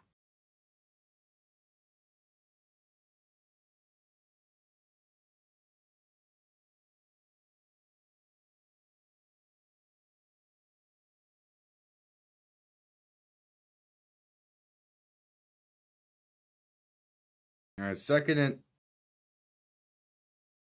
Is that second? It should be first and 10. I'm not sure why it's... Oh, because there was an incomplete pass to CD Lamb that I missed because I was catching up with someone. Okay, cool. All right, second and 10 coming up. Yeah, they went up tempo there after that then. So second and 10.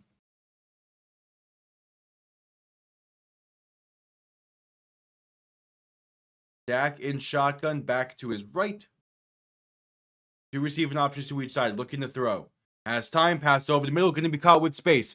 Pass to 35, breaks off 1 tackle and fights his way to the 32. That is Jake Ferguson on the carry, on the reception.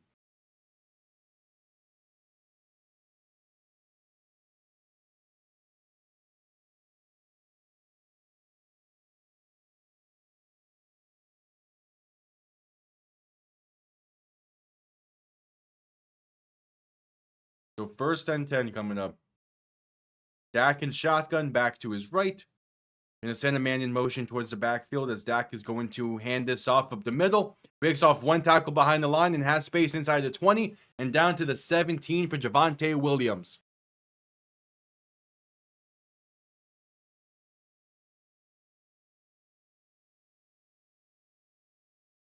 Hey, just getting things going early here for this Dallas offense. The second half could be completely different.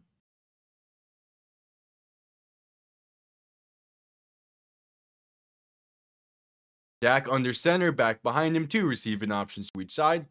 Going to give this to Williams once again, and this time we'll only get about 2 up to the 15.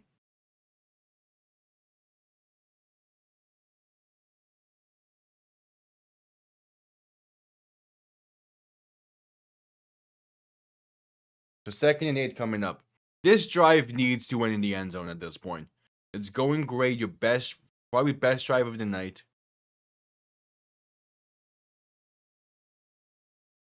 Need to find the end zone.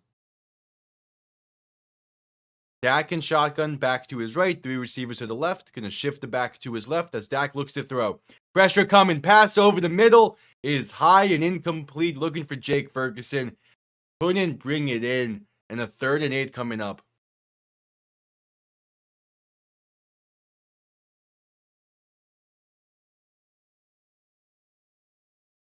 3rd and 8.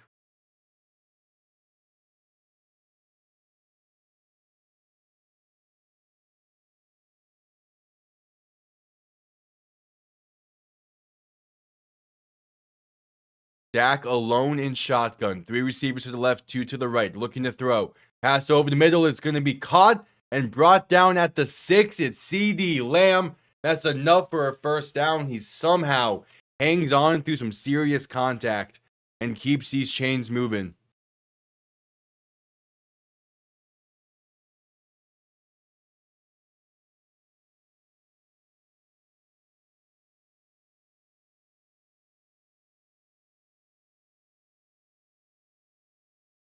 So 1st and goal from the 6.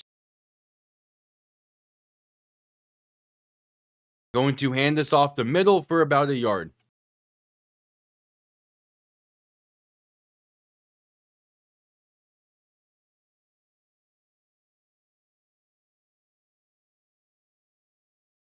Second and goal coming up.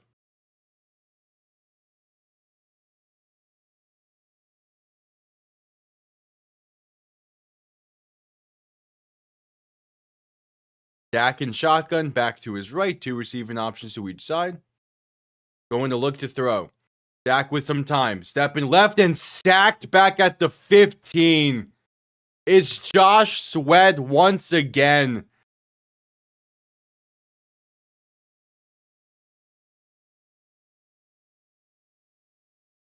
And a 3rd and long coming up. Dallas is just stalling out.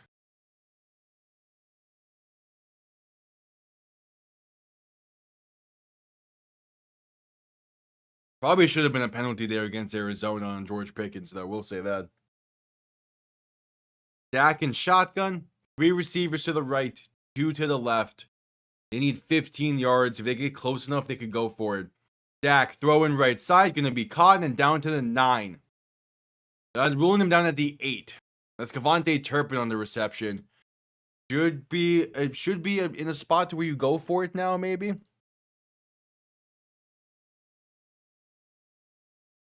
Fourth and goal. Nope, they're going to send out the field goal units. So out comes Brandon Aubrey. They're just trying to get points. And I don't hate the decision. You needed points to begin this half. But with how well that drive was going, you were hoping for 6. Also the fact that you're down by 17. All right, the 26-yard field goal try from the right hash. It is up, and it is right down the middle from Brandon Aubrey. And 7:15 to play in the 3rd.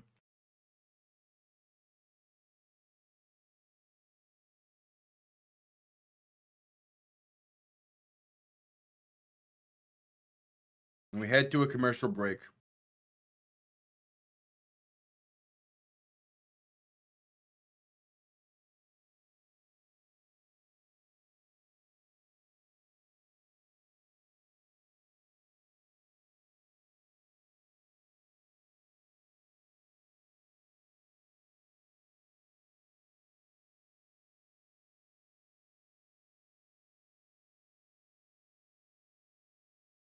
All right, so at commercial break.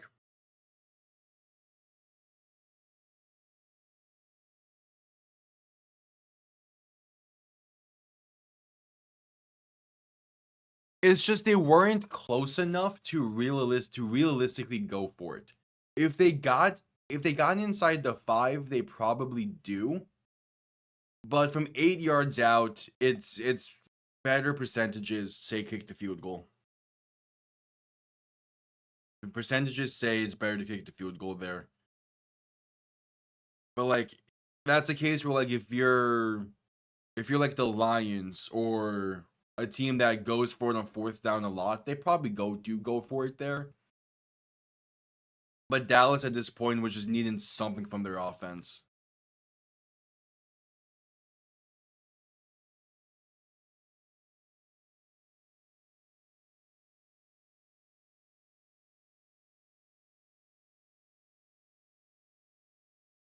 We're at commercial break.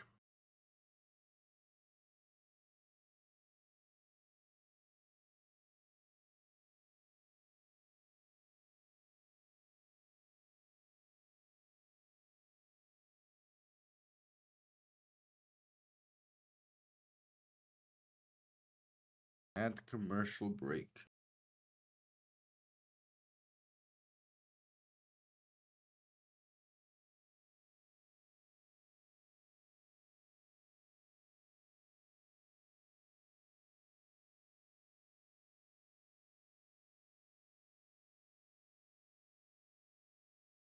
All right, just coming back from commercial break.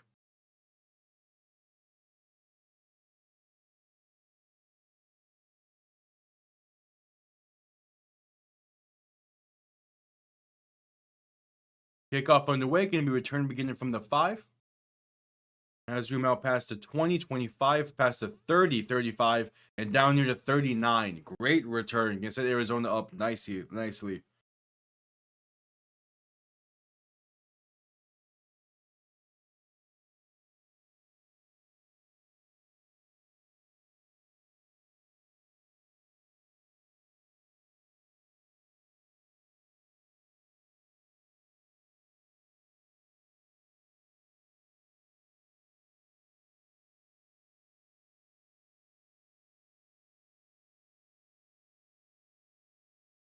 All right, so Brissett in shotgun, back to his left. 3 receivers to the right. First and 10 from the 39. 7 minutes to play in the third. Brissett going to hand this off right side and going to have some space up past the 45 and down to about the 49. They give him the first at the 50. That is DeMarcando on the carry.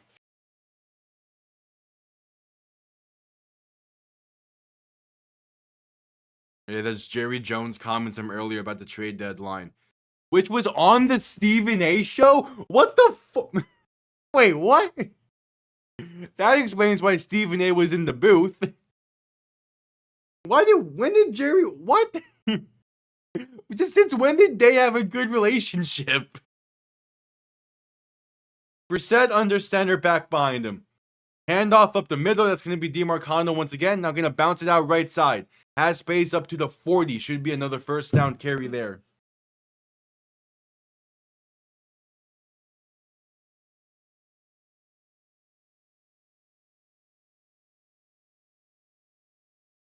All right, 2nd and 1.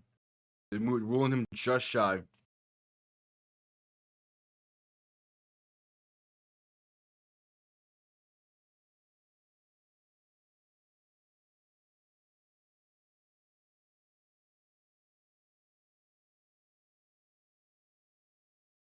I'm going to hand this one off once again to DeMarcando, and that'll be enough for the first down, up to about the 37, 38.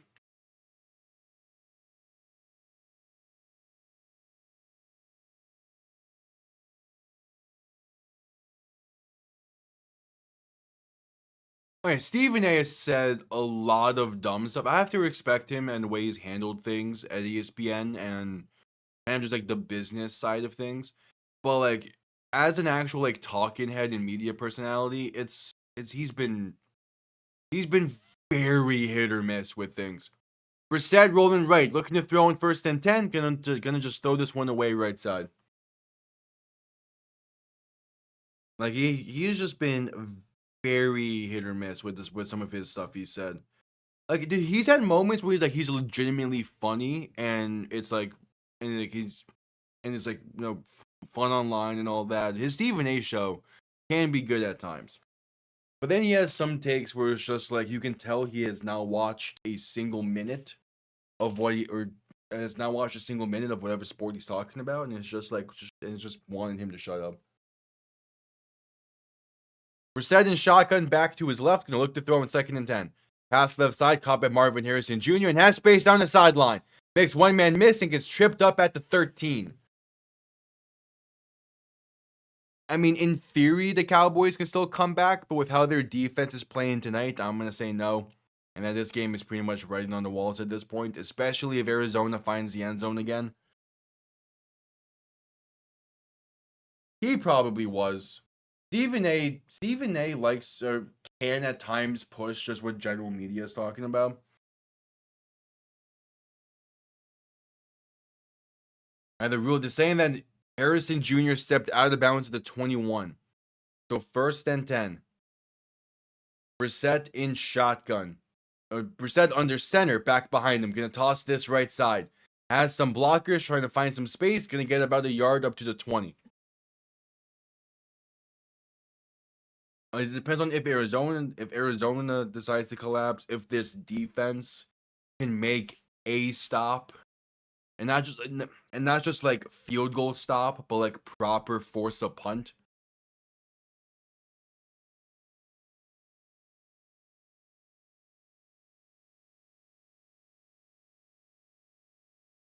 I think it's gonna be a tough hill to climb though for Dallas.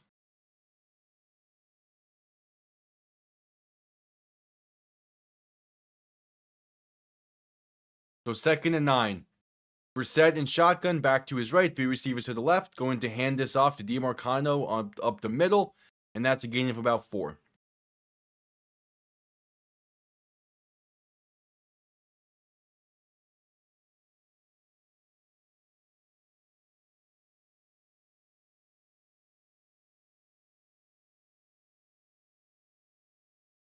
Third down coming up.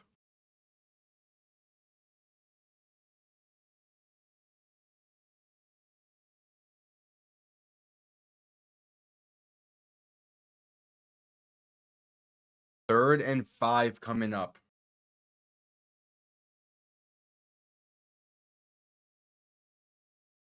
Brissett in shotgun, back to his right, 3 receivers to the right, looking to throw. Has time, pass over the middle, it's going to be incomplete. Looking for Trey McBride, a penalty down as he was tackled before that ball arrived. That's gonna be a DPI in the end zone. Or at least it should. It might say it's uncatchable because it came short. No, yeah, they picked up the penalty. Yeah, they're saying it was uncatchable and the ball arrived too short. But McBride did not have a single chance to come back and fight for that ball. That's one where I think, oh no, that's why it was tipped at the line. There we go. All right, it took, yeah, they eventually showed a good camera angle that showed it. It was tipped at the line, thus the penalty gets picked up, and Arizona has to settle for a field goal.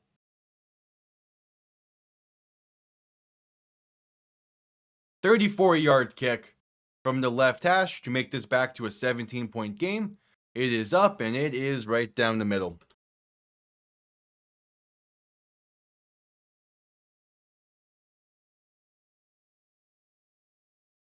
All right. Dallas only down by 17. They're going to need a touchdown, though.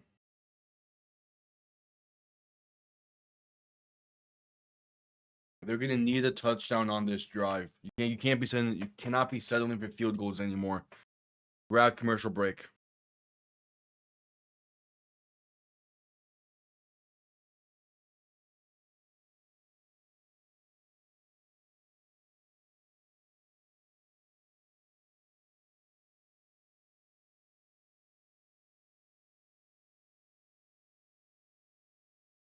Yep, at commercial break. Still about 3 minutes to play in the third quarter.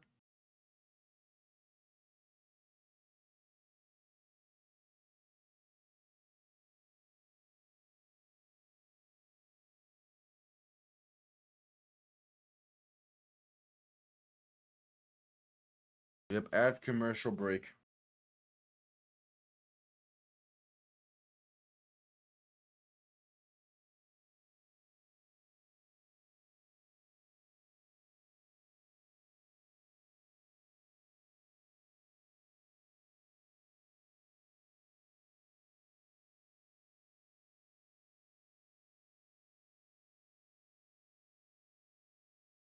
All right, so at commercial break.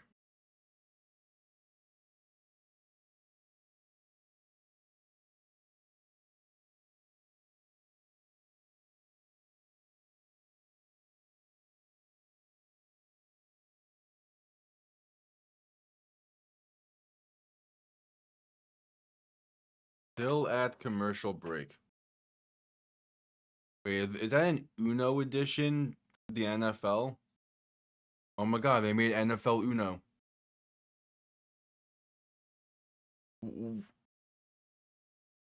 What?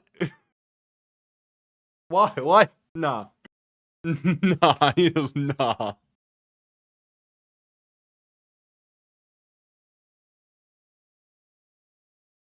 What the?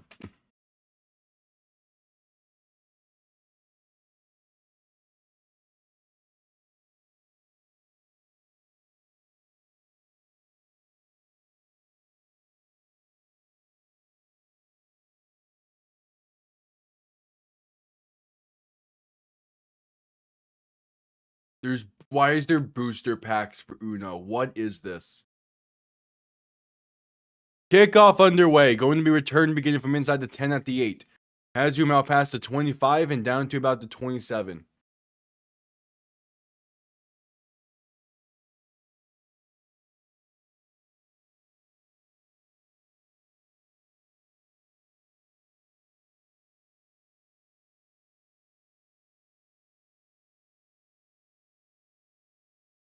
What is? What the?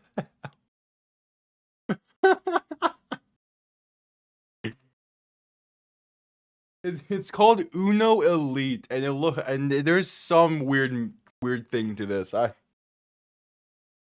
It's like $16. Dak throw right side can be caught by CD Lamb for about 9.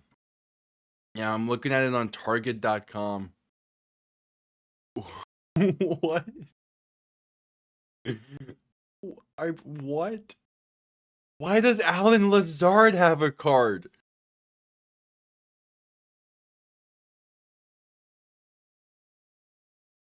Dak gonna hand this off up the middle on 2nd and 1. That's gonna be a gain of about 3. Nah, hold on.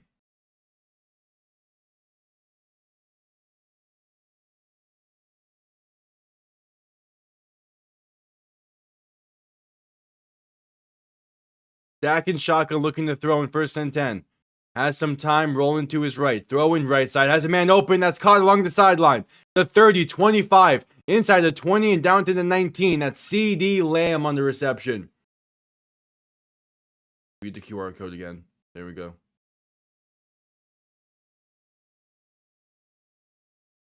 16's not bad, yeah. I'm assuming Sam Darnold has a card. Sam Darnold has a card.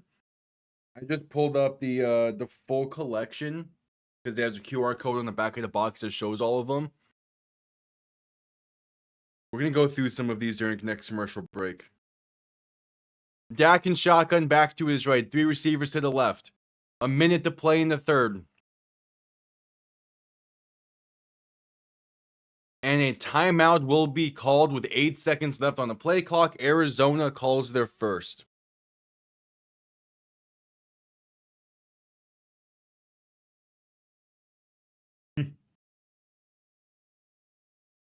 Why is there different edition? Oh, because of the different colors of Uno. That's right, yeah. Dual color? What? Devontae Adams has like 10 different card types. Yeah. Why is No, this Dak under center, back and fullback behind him. Going to look to throw in 1st and 10. Pass right side, tipped at the line and incomplete. Each player, or a ton of players, however many players there are in this, they have 4 base color cards for colors of Uno. 4 base color foil cards for some reason. 2 dual color foil cards. And then 1 wild card. There's 11 different cards for a single player. Handoff right side, gonna get nothing out of it. 3rd and 10 coming up. Also, to point out how outdated Uno Elite is, Devontae Adams is a Raider in this. That's how outdated this game is.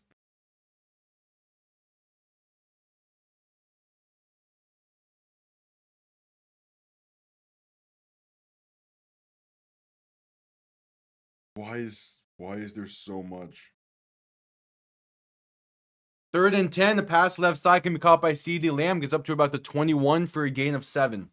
And that'll be the end, potentially the end of the third quarter. Yeah.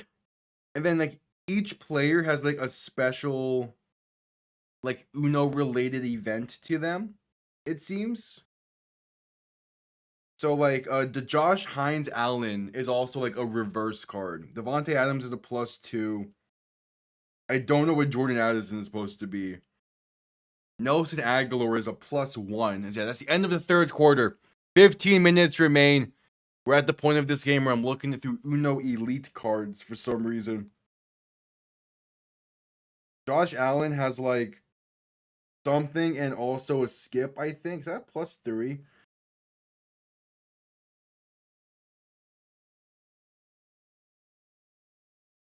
We're just gonna go through. We're at commercial break. It again, to show how outdated. Yeah, these are 2024 edition cards. Azeez Al-Shaair is a Tennessee Titan in this. David Andrews has a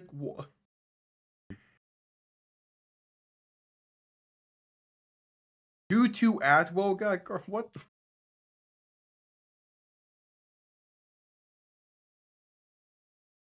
No.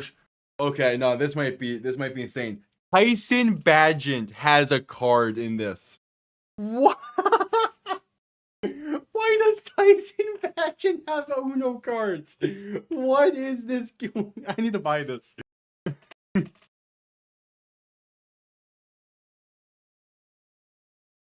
What?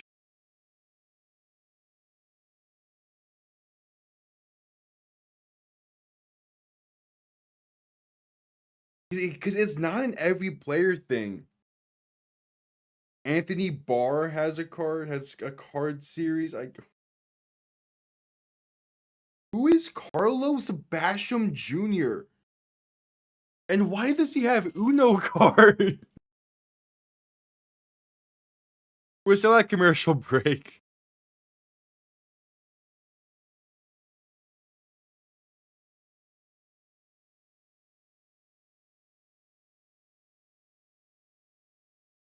Oh, he's in his 5th year and has played 3 total games for Carolina. He's just like a depth outside linebacker. Why does he have an? It is a great name. His nickname is Boogie. It's a great name, but why does he have an Uno card?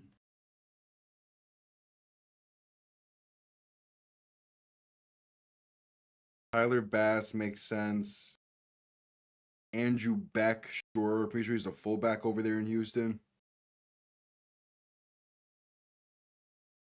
Cincinnati Bengal Von Bell specifically. As we're just coming back from commercial break. It's 4th and 4 for Dallas.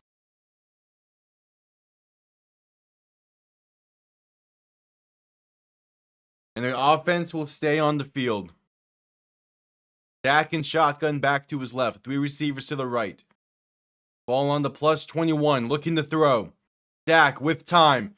Pass right side, going to be incomplete. It was a lofter and it gets batted away. And it's a turnover on downs for Dallas. Anyway, back to Uno Elite.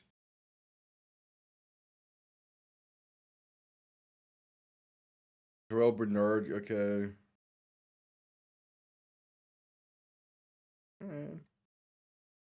Joey Bosa gets some. That makes sense. There's Kendrick Bourne. We're heading back to a commercial break after the turnover on downs.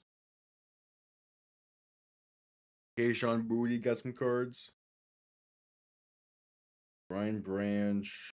Hollywood Brown. Yeah, Arizona Cardinal Hollywood Brown. Yeah, he's now in Kansas City. He's been in Kansas City for a little while now.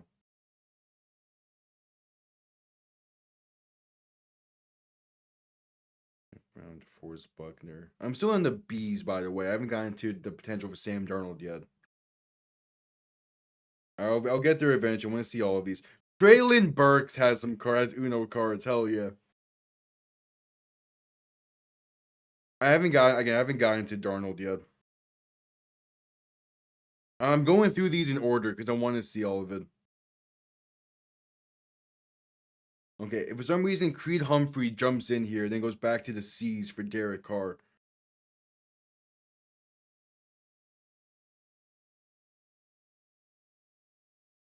Feeling cards, Marches.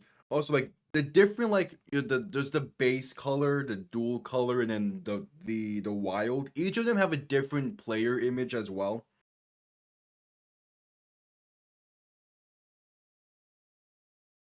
Bradley Chubb is in here. Oh, Kenny Clark is okay. Let's see. We still at commercial break. We're nearing the end of the C's, so it should be seeing if Sam Darnold has one. It was Logan Cook. Oh. Respect to Logan Cook, but why does a punter have an Uno card? And some of the art for it is him legit catching a snap to hold. That's great. Cleveland Brown, Amari Cooper. We're just coming back from commercial break.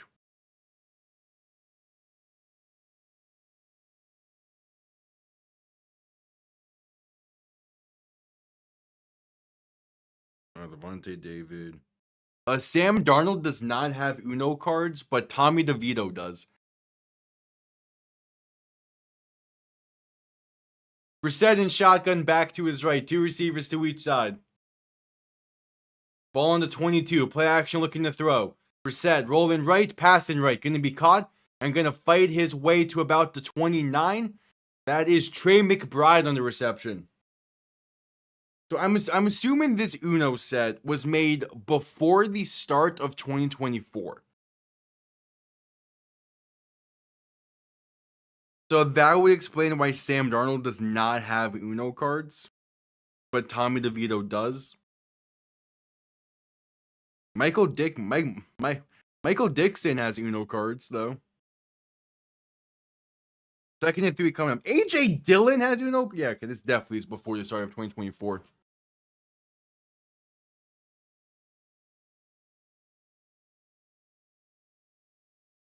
Yeah. Also, he rided a little bit there in New York, but yeah. Clyde Edwards-Helaire has cards. In 2nd and 3, there's a Cowboy getting helped off the field as Marquise Bell. He was shaken up after the play. We're just gonna keep. If any other names really stand out from this Uno set, I will point it out. But I'm just gonna keep scrolling through this a little bit.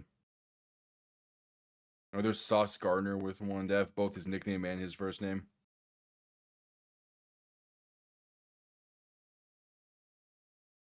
By the way, there's like 30 pages of Uno cards. I'm going through it. I will get to Stroud. Handoff right side on 2nd and 3 is going to get about nothing, maybe a yard there for Zonovan Knight. Yeah, I'm gonna start squeezing through these. Jaren Hall has Uno cards? Why? Of all the Vikings quarterbacks, why does Jaren Hall have cards? It's 3rd and 3. Heineke has a set. Prescott under center, back behind him. 2 receiving options to each side. Ball on the 29. Play action looking to throw.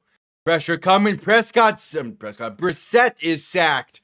Back at the 20, and that's a 3 and out for Arizona. That farm was too evil. Yeah, I guess they needed to pick some Vikings quarterback, and they picked Jaren Hall for some reason. Oh, there's Tyreek Hill.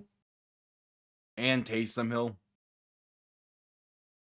And Tennessee tight end DeAndre Hopkins. That's funny. I might want to get this as just a time capsule for 2024. Because, man, some of the... Punt comes off clean, going to be fair caught at about the 32. Penalty marker down. There is over 70 pages of Uno cards, by the way.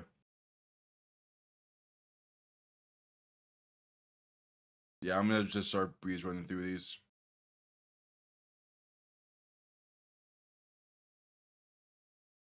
Oh, Patriots, Matthew Judon. A holding on Dallas is the penalty on the punt. Going to push him back. And Matthew Judon did not start the season last year as on the Patriots. He was on Atlanta last year, so this is definitely outdated even for 2024 standards. They still have Jason Kelsey on here, man. What? This has to be before he retired. And when was this made? We're heading to a commercial break as well. Yeah, I'm about to. I'm on the L's. Hold on, I might get there quick enough. Most of these now are like legitimate names that make sense. I mean, Carl Lawson's here. Hey, there's Will Levis.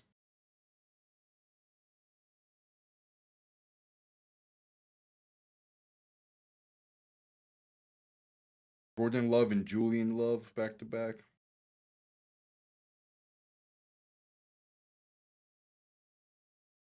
Aaron Matthew. Ross Matstick. Is that the long snapper in Jacksonville?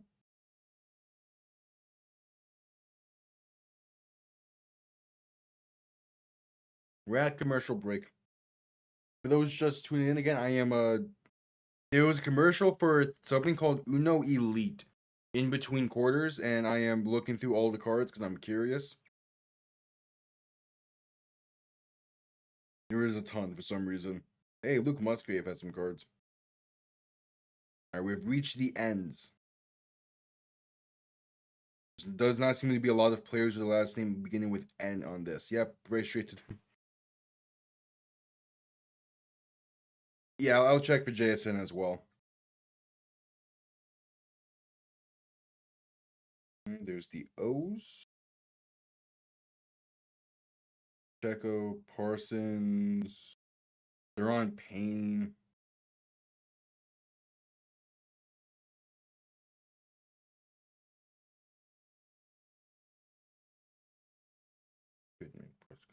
Still at commercial break.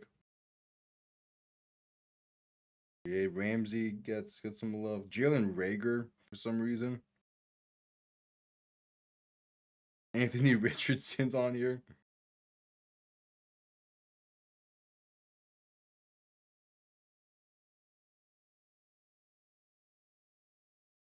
All right, just coming back from commercial break. Someone named Christian Roseboom.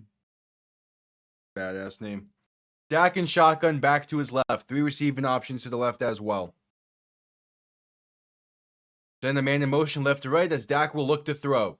Pass over the middle is short-armed and incomplete. Hey, Jason Sanders gets some love. I'll say I've reached the S's, if that didn't give it away.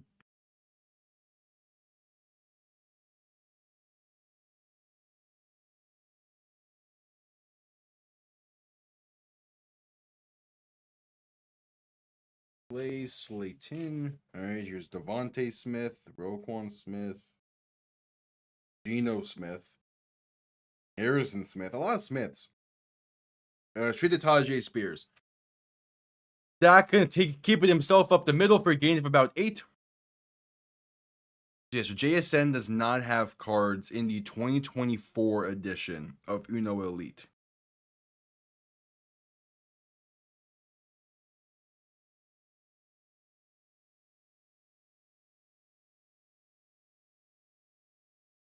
Brown, Stafford, Jared Stidham gets Uno cards for some reason. There's CJ Stroud. Okay.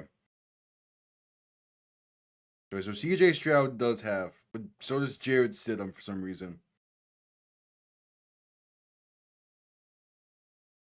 As we're at commercial break. I'm getting too distracted now. Hold on. Where are we at commercial break?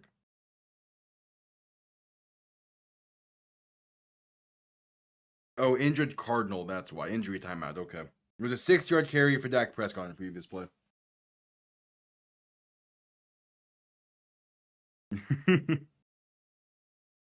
This is okay. I'm gonna just skip to like near the 70s. Is there a 2025 edition? Oh, there is. Why is there special edition Uno cards? What do you mean alt jersey edition? Wait, what? So yeah, there's 2024 core edition. I'm assuming there's 2024 alt jersey edition. And there's 2025. They have Leonard Williams wearing the highlighter Seahawks uniforms.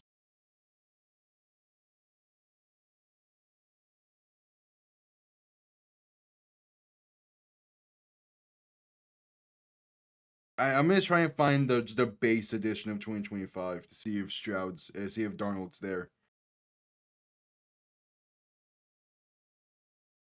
Yeah, she would have to go through a bunch of special edition cards. So this is why does Adam Butler have cards? Derek Carr having 2025 edition cards is kind of funny. All right, I'm in the S's for 2025. Gotta try and pinpoint.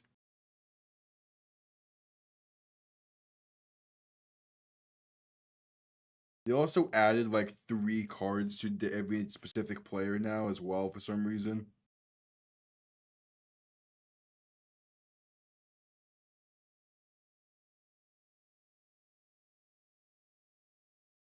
Hey, Daniel Jones has cards?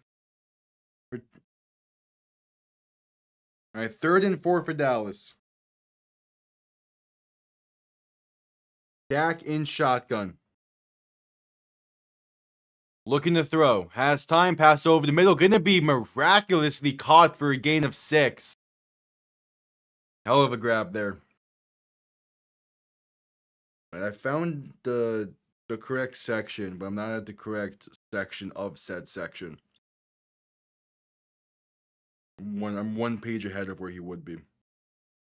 Going hurry up, quick pass left side, caught by George Pickens, breaking some tackles past the 30, and ball comes loose, and Dallas falls on it past the 35 at the 37. Javonte Williams on the recovery. Andy Dalton's there. Jaden Daniels. Sam Darnold has 2025 edition cards. Dak, hurry up once again. Pass left side. Can he be caught once again? This time by George Pickens once again. And once again, he breaks tackles inside the 25 down to the 26. Or 24, I should say.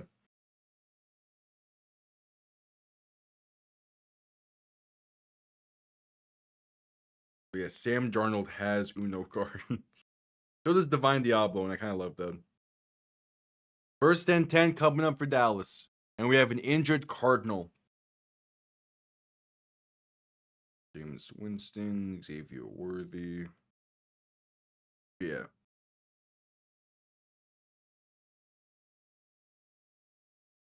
Yeah, there's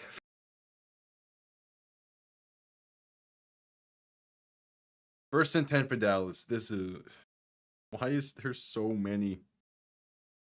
Why is there 70 pages of Uno cards? Oh, so CJ Stroud has an Uno card that is the H-Town alternates for the Texans.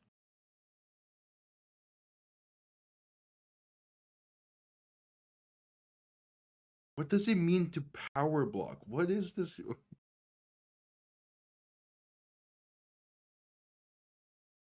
What is this?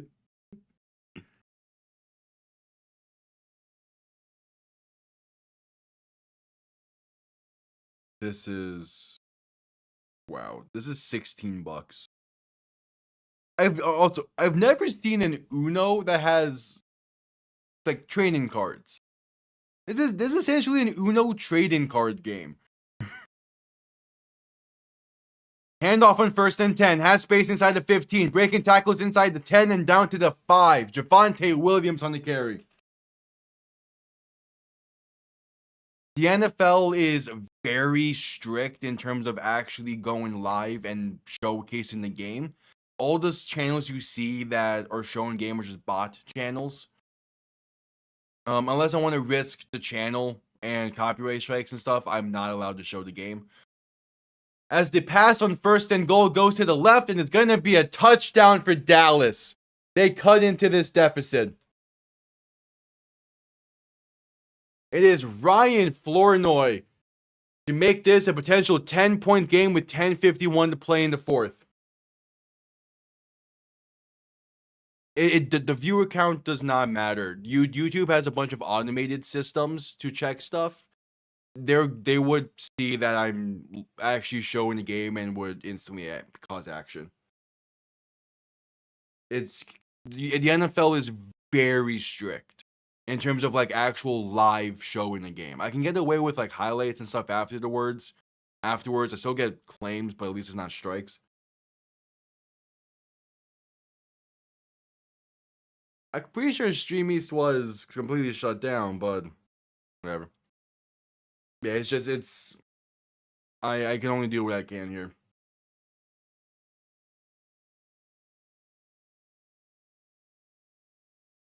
I heading to a commercial break. The extra point was good. Yeah, it's risking too much to actually show the game. Hopefully, sometime soon in the future, the NFL will be more lenient on it. They're on the right track with what they did for the Brazil game earlier in the year, with allowing certain streamers to actually show the game. But in the current spot it's at, I'm not gonna risk it at all.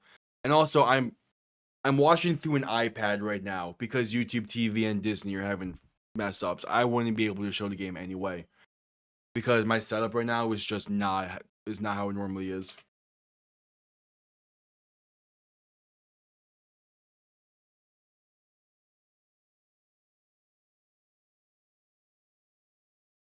Yeah.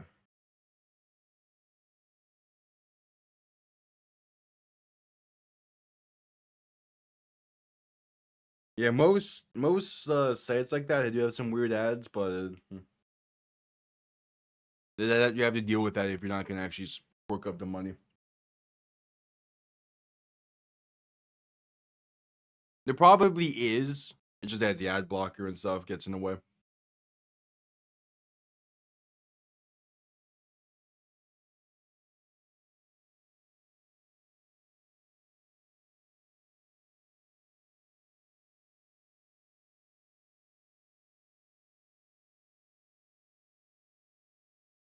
The Uno Elite set comes with 112 cards, 4 booster packs. An Uno edition that has booster packs with it is hilarious.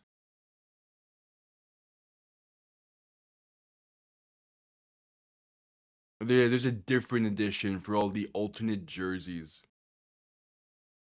Why does Uno have booster packs? Whatever.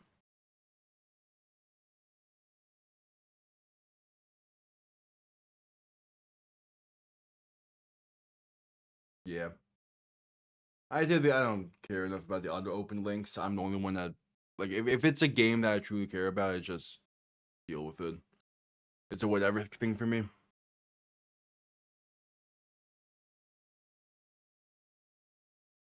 Yeah. I never ever had to worry about. It's mainly just like the NBA and NHL get weird because they have like non-national televised stuff, which is annoying. At least nothing consistent. Kickoff returned up past the 30 to about the 33. Arizona will start from there. And yeah, Firefox is different from the Fire Stick. Though I'm sure the Fire Stick has its solid moments with it.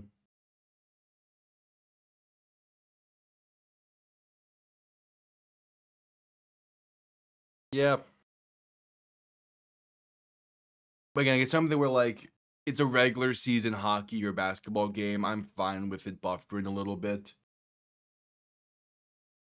If it just need to like constantly close tabs, I don't care enough about the regular season for those sports. But for hockey, I do a little bit, but yeah. Brissett under center, back behind him. Going to play action, look to throw. Pressure coming and sacked back at the 23. A free rush off the right side. And that's a tough blow for this Arizona offense, who only up by 10 now with plenty of time to play. They're gonna want to score here. Yeah. Yeah, I have a full. Typically, I go live off of my PC. It's just it doesn't connect to this internet that I'm at the place I'm at consistently enough. So I use an old laptop. That works just fine. Pass over the middle and 2nd and 19 is going to get enough for a first. It should at least. That's Trey McBride on the reception. I don't care about that whole situation. It happened. The stories came out. Whatever. Sentence was late. I don't care enough.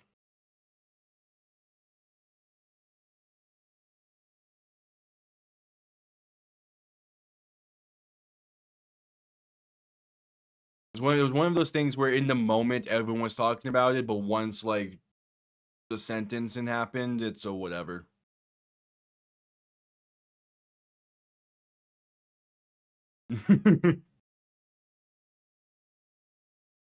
Brissett under center, gonna hand this off right side for Zonovan Knight and gonna lose about a yard.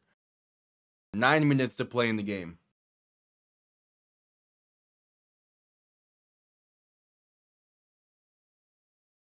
They say he got back to the line of scrimmage. Okay. So yeah, with that Trey McBride reception, that should have been. It should have been enough for me to win fantasy this week. Yep, I'm up by a point. Hell yeah. So Brissett in shotgun back to his right. 3 receivers to the left, 8.5 to play in the game. Looking to throw, pressure coming and sacked. Back at the 34.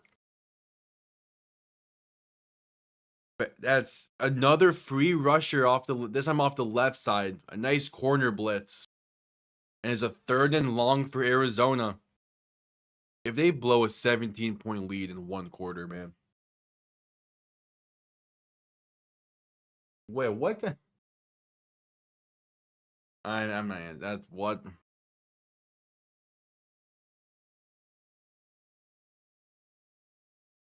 All right, 3rd and 18. Brissett in shotgun back to his right. 3 receivers to the left.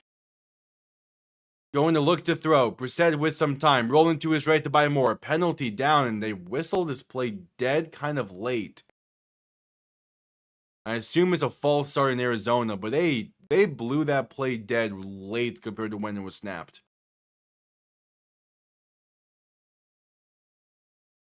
Yep, gonna be a 5-yard penalty. A false start on Jonah Williams. So a 3rd and 23 coming up.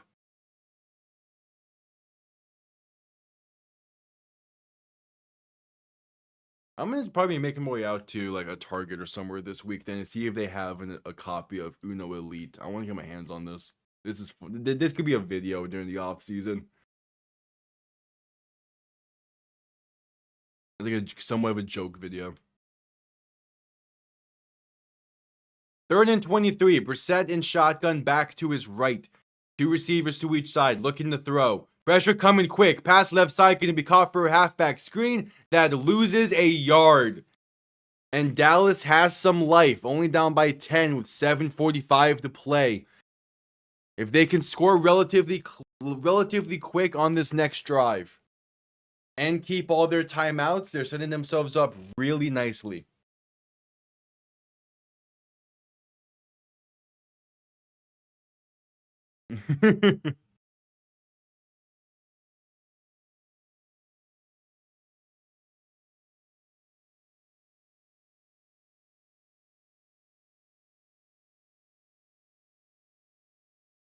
I'm more also curious in terms of like what some of these special action cards are in Uno Elite. This is sus.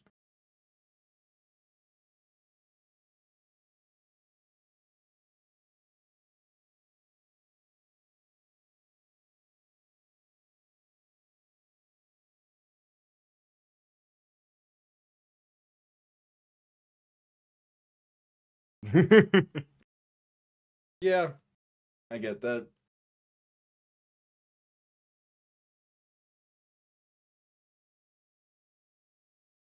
There's some kind of stoppage going on, by the way, and the refs are discussing this. I'm not entirely sure what.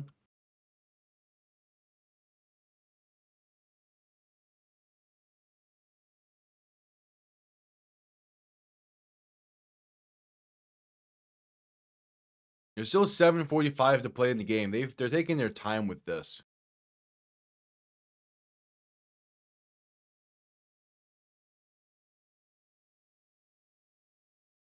All right, something was going on there.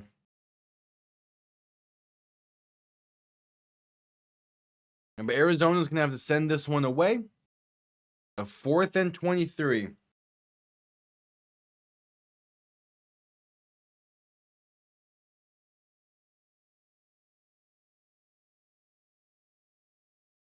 Devontae Turpin back to return. He can be a dangerous return man here in Dallas. He got his first real NFL opportunity because of how dangerous of a return man he can be, and how dangerous of a return man he was in the UFL and the USFL. Can he get a big return here? The punt comes off clean. Going to be returned beginning from the 32. And he has space to get out of bounds at the 37-ish. No. Still has some good starting field position. So Dak Prescott and his offense takes the field with 7:11 to play in the game. Down by 10, going to need to score relatively quick. And yeah, the past few weeks, the fourth quarter point margin for Arizona has not been good.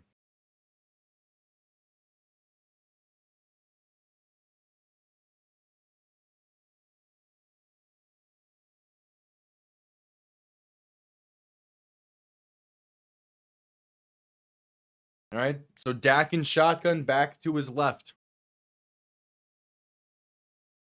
Two receiving options to each side looking to throw. Pressure coming, going to try and step up.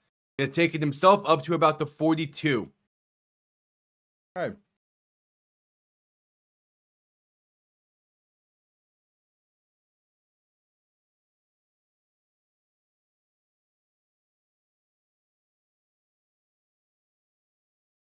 Going hurry up. Pass left side on 2nd and 5. It's going to be caught for a gain of 6. That's George Pickens on the reception. But he's going to get called for taunting. Pickens, no! He caught it, got out of bounds, and instantly started putting the ball in the face of the Cardinal defender, trying to hand it to him. And that taunting might cost Dallas. You're down by 10! You're down by 10 and you're doing that shit? Come on, man. This is why you're not in Pittsburgh anymore. You cannot be doing that down by 10. If you had the lead or the game was tied, it would make a little bit more sense, but still be a dumb thing to do. But down by 10 and you're taunting like that? All right, Dak in shotgun back to his left. 3 receivers to the right looking to throw. Pressure coming, gonna step up and roll right. Takes it himself, gonna get it past the 40, 45 and down to about the 47. He gets roughly those yards back from the taunting. But they unnecessarily killed like 20 seconds of clock. Dak in shotgun looking to throw in 1st and 10. Pass left side, gonna be caught. Makes one man miss. Makes us tries to make a second miss, but we brought down at the plus 46. That is CD Lamb on the reception. 6 minutes to play in the game.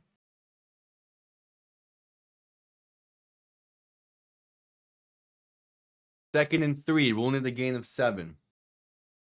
Dak in shotgun back to his right, looking to throw, and a penalty is down, and that will whistle the play dead or no? If not, it's caught by Pickens for a 1st down, up near the 35-ish. And it's offsides against Arizona, so that will be declined. And a 1st down for Dallas. They're moving the ball really well. This was more so what I was expecting out of the Dallas offense tonight, was stuff like this. Fourth quarter yards. Dallas has 114. Arizona Cardinals with 0. Dak and shotgun looking to throw in 1st and 10. Pressure coming and sacked back at the 42. And there's a big time play there for this Arizona defense. Stopping the bleeding a little bit. Forcing a 2nd and long.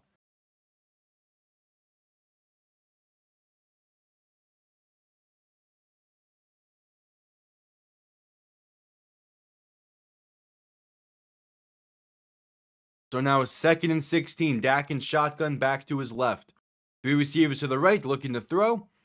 Rolling to his right to buy some time. Throwing right. That's going to be caught by Kevontae Turpin for a gain of 4.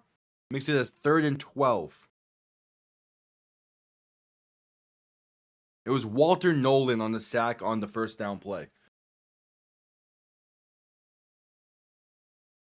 So 3rd and 12. 5 minutes to play in the game.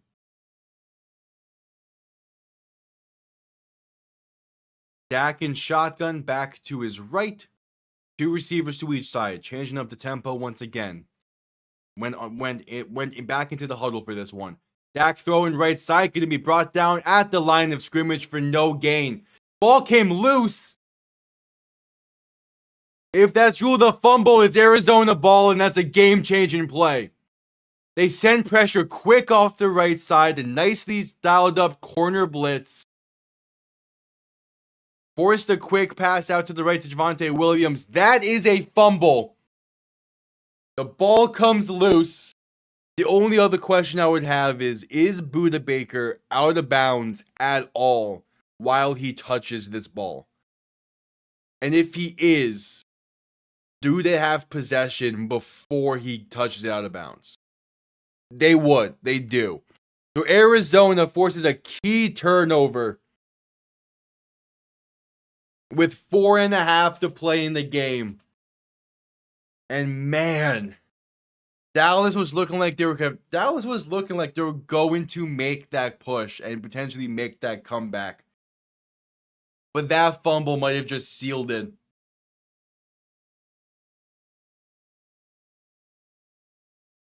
There's still 4:34 to play in the game, so we will see.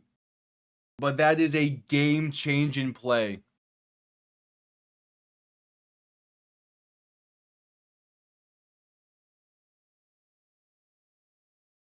That's the second turnover of the night for Dallas. And that's a big reason why Arizona is shaping up to get this win.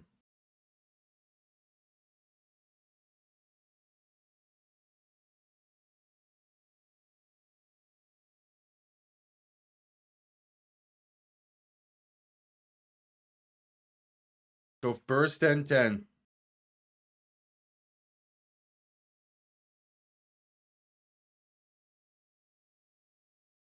Brissett under center. Going to hand this off up the middle. And that's going to be a gain of fights for about 3, maybe 4. Powell might have got pushed for a 5th yard there.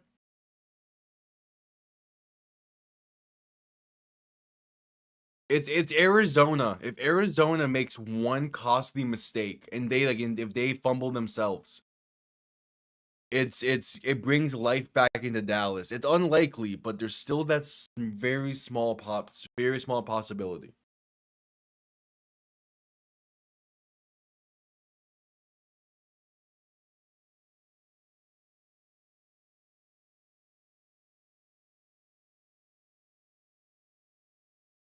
As Dallas calls their first timeout, that definitely doesn't help either. Is calling your timeouts now. You have to, but you would have loved to be calling those timeouts when you're down by 1 possession. Brissett under center, back behind him. Handoff left side and has some space for a 1st down and more. Past the 45, past the 40, and sliding down inbounds at the 42. A smart play by DeMarcano to get down inbounds. Going to force Dallas to call another timeout here. And that's a big time carry.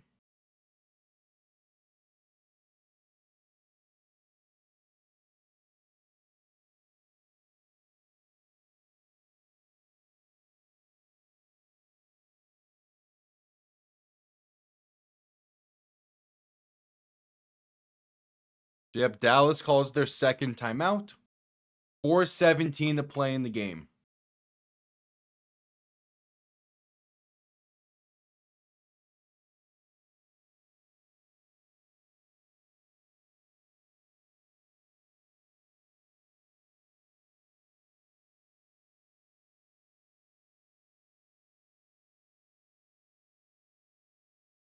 So 1st and 10 coming up.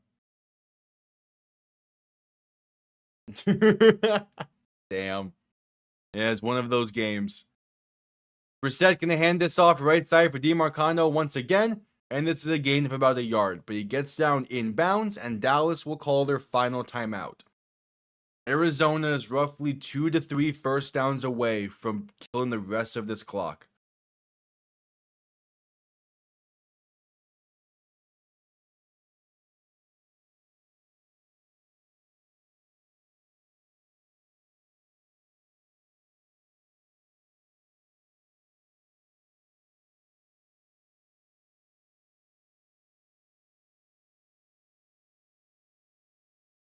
And why are they promoting Monday Night Football in December when it's still what? That game's a month away. Why are you promoting?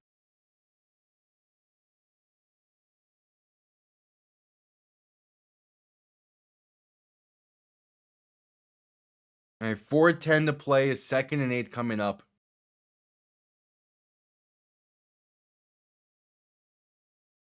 Brissett under center, back behind him. Ball on the +37. 3 receiving options to the right. Gonna hand this off once again and brought down behind the line at the 40.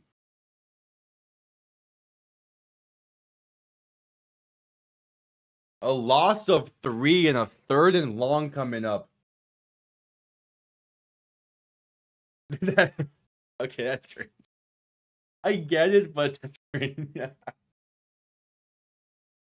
I mean, you probably could have come up with that at halftime because at the half you kind of had a feeling this game was gonna go in a rough shape.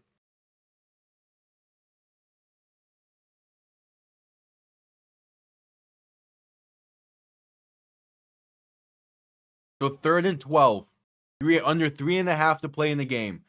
Play action, looking to throw. Brissett rolling right, gonna take it himself up. Gonna take it himself and get down right around the 35-ish. So it's a 4th and about 8, 7-ish. They can run this clock down to about 2.5 to play, but before having to kick the field goal. It still makes it a 2-score game. And we saw yesterday between Cincy and Chicago how quickly a 2-score game can be turned into a deficit. 4th and 8, offense is staying on the field. Brissett in shotgun, back to his right. Clock winding down, and they're gonna snap this ball. Brissett, throw over the middle is short and incomplete. What are you doing? Looking for Marvin Harrison Jr. Why not kick the field goal? Go up 13.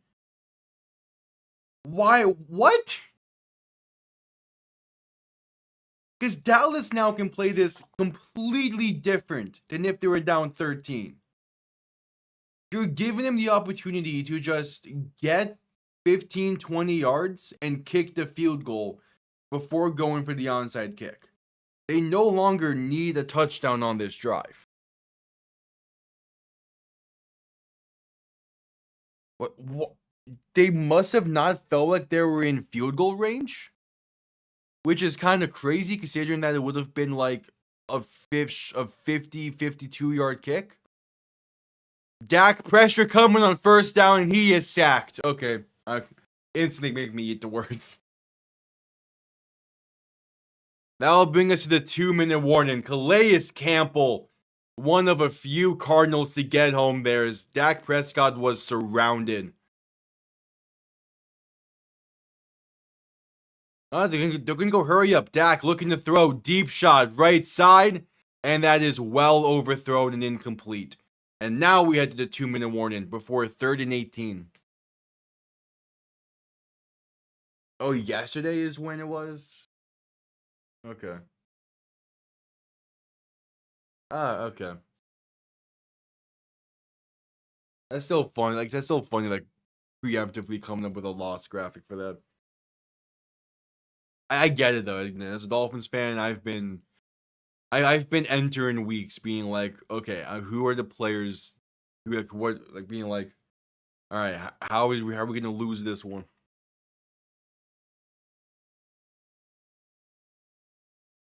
We're at commercial break for the 2-minute warning.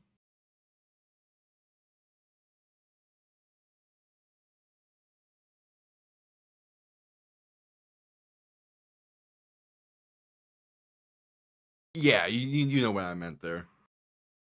It's just graphics what came to my head. Again,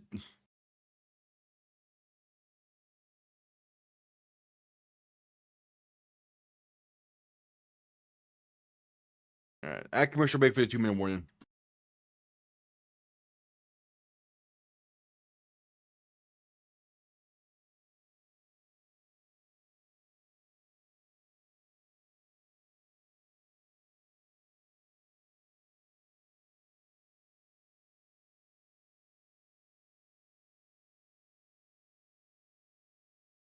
At commercial break.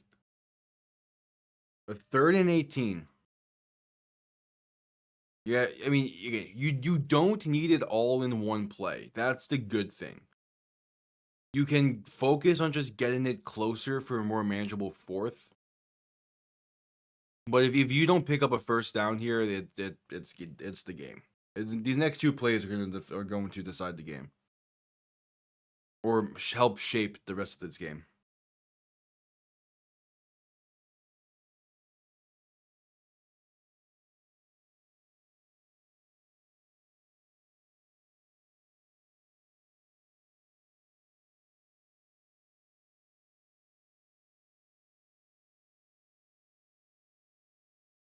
Yeah, it's all fine, all fine. I'm sure I'll be seeing a ton of Cowboys fans those reaction to this game throughout, so it's just fine. Yeah, this was a tough one. Just the offense. If the offense was able to find a rhythm in the first half, this is a different game. Because, like, the defense did their part in the second half. It gave them an opportunity. Dak looking to throw. Pressure coming and stacked back inside the 20 at the 18. It's Calais Campbell. And this game is going to come down to a 4th and 23. I love seeing Calais Campbell get in action like that, man. He was great for Miami last year. I love seeing him back in Arizona and making an impact. It's a 4th and 28. Dak looking to throw. Instantly rolling right. Gonna launch one. Basically a Hail Mary, and it's intercepted. And brought down at the 40. That will do it.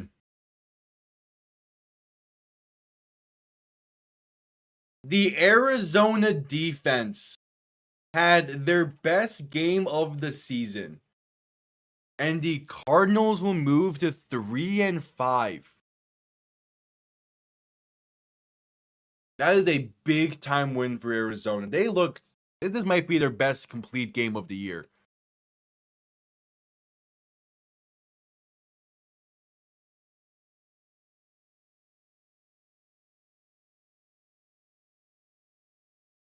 I mean, it was basically a Hail Mary heave to try and convert a 4th and 28. But that's a tough one. Dak, yeah, this Cowboys offense has not looked great the past 2 weeks. One more kneel down is needed. That's a nice win for Arizona. Marvin Harrison Jr. got involved nicely. Trey McBride got utilized. The defense showed out. The offense was efficient. Jacoby Brissett, 21 for 31, 261 yards, 3 total touchdowns. He had a fantastic game. And there's the final kneel down. That will do it. Your final. Arizona 27, Dallas 17. What a game. Just what a game. Arizona played probably their best football of the season and got a big time win on the road. And that's how week 9 gets wrapped up. Again, I mentioned it yesterday, week 10 and the games I'll be live with are a little bit in purgatory right now. I have a friend visiting this next weekend, so I guaranteed Monday Night Football next week. I will be live with that. That is guaranteed. I believe Thursday Night Football has a strong chance of me being live with that as well. So those two are the most likelies. Sunday gets hairy, but I'll make sure to send out a community note and let everyone know by Friday night, Saturday evening, what the plan for Sunday is. So, okay, if that is not necessarily a mispronunciation, that's just like how, that's just how I pronounce hail. It's like that weird Southern stuff. Hail, hell, eh. Especially when, like, in the moment I'm pumped up, it kind of blends together. But it fits. Because for the defense, every Hail Mary is potentially a Hail Mary. But yeah, so again, Sunday, next week, going to be a little bit up in the air in terms of what games I'll be live with. I'll make sure to let everyone know from Friday, Saturday. I'll have more of an idea. I appreciate everyone tuning in for week 9. Week 10 begins. Tomorrow I have power rankings. Wednesday is predictions, the whole drill. I most likely will be live Thursday night for Raiders and Broncos. Hope to see you all there if I am. And appreciate everyone tuning out. Have yourselves a damn good one. Peace.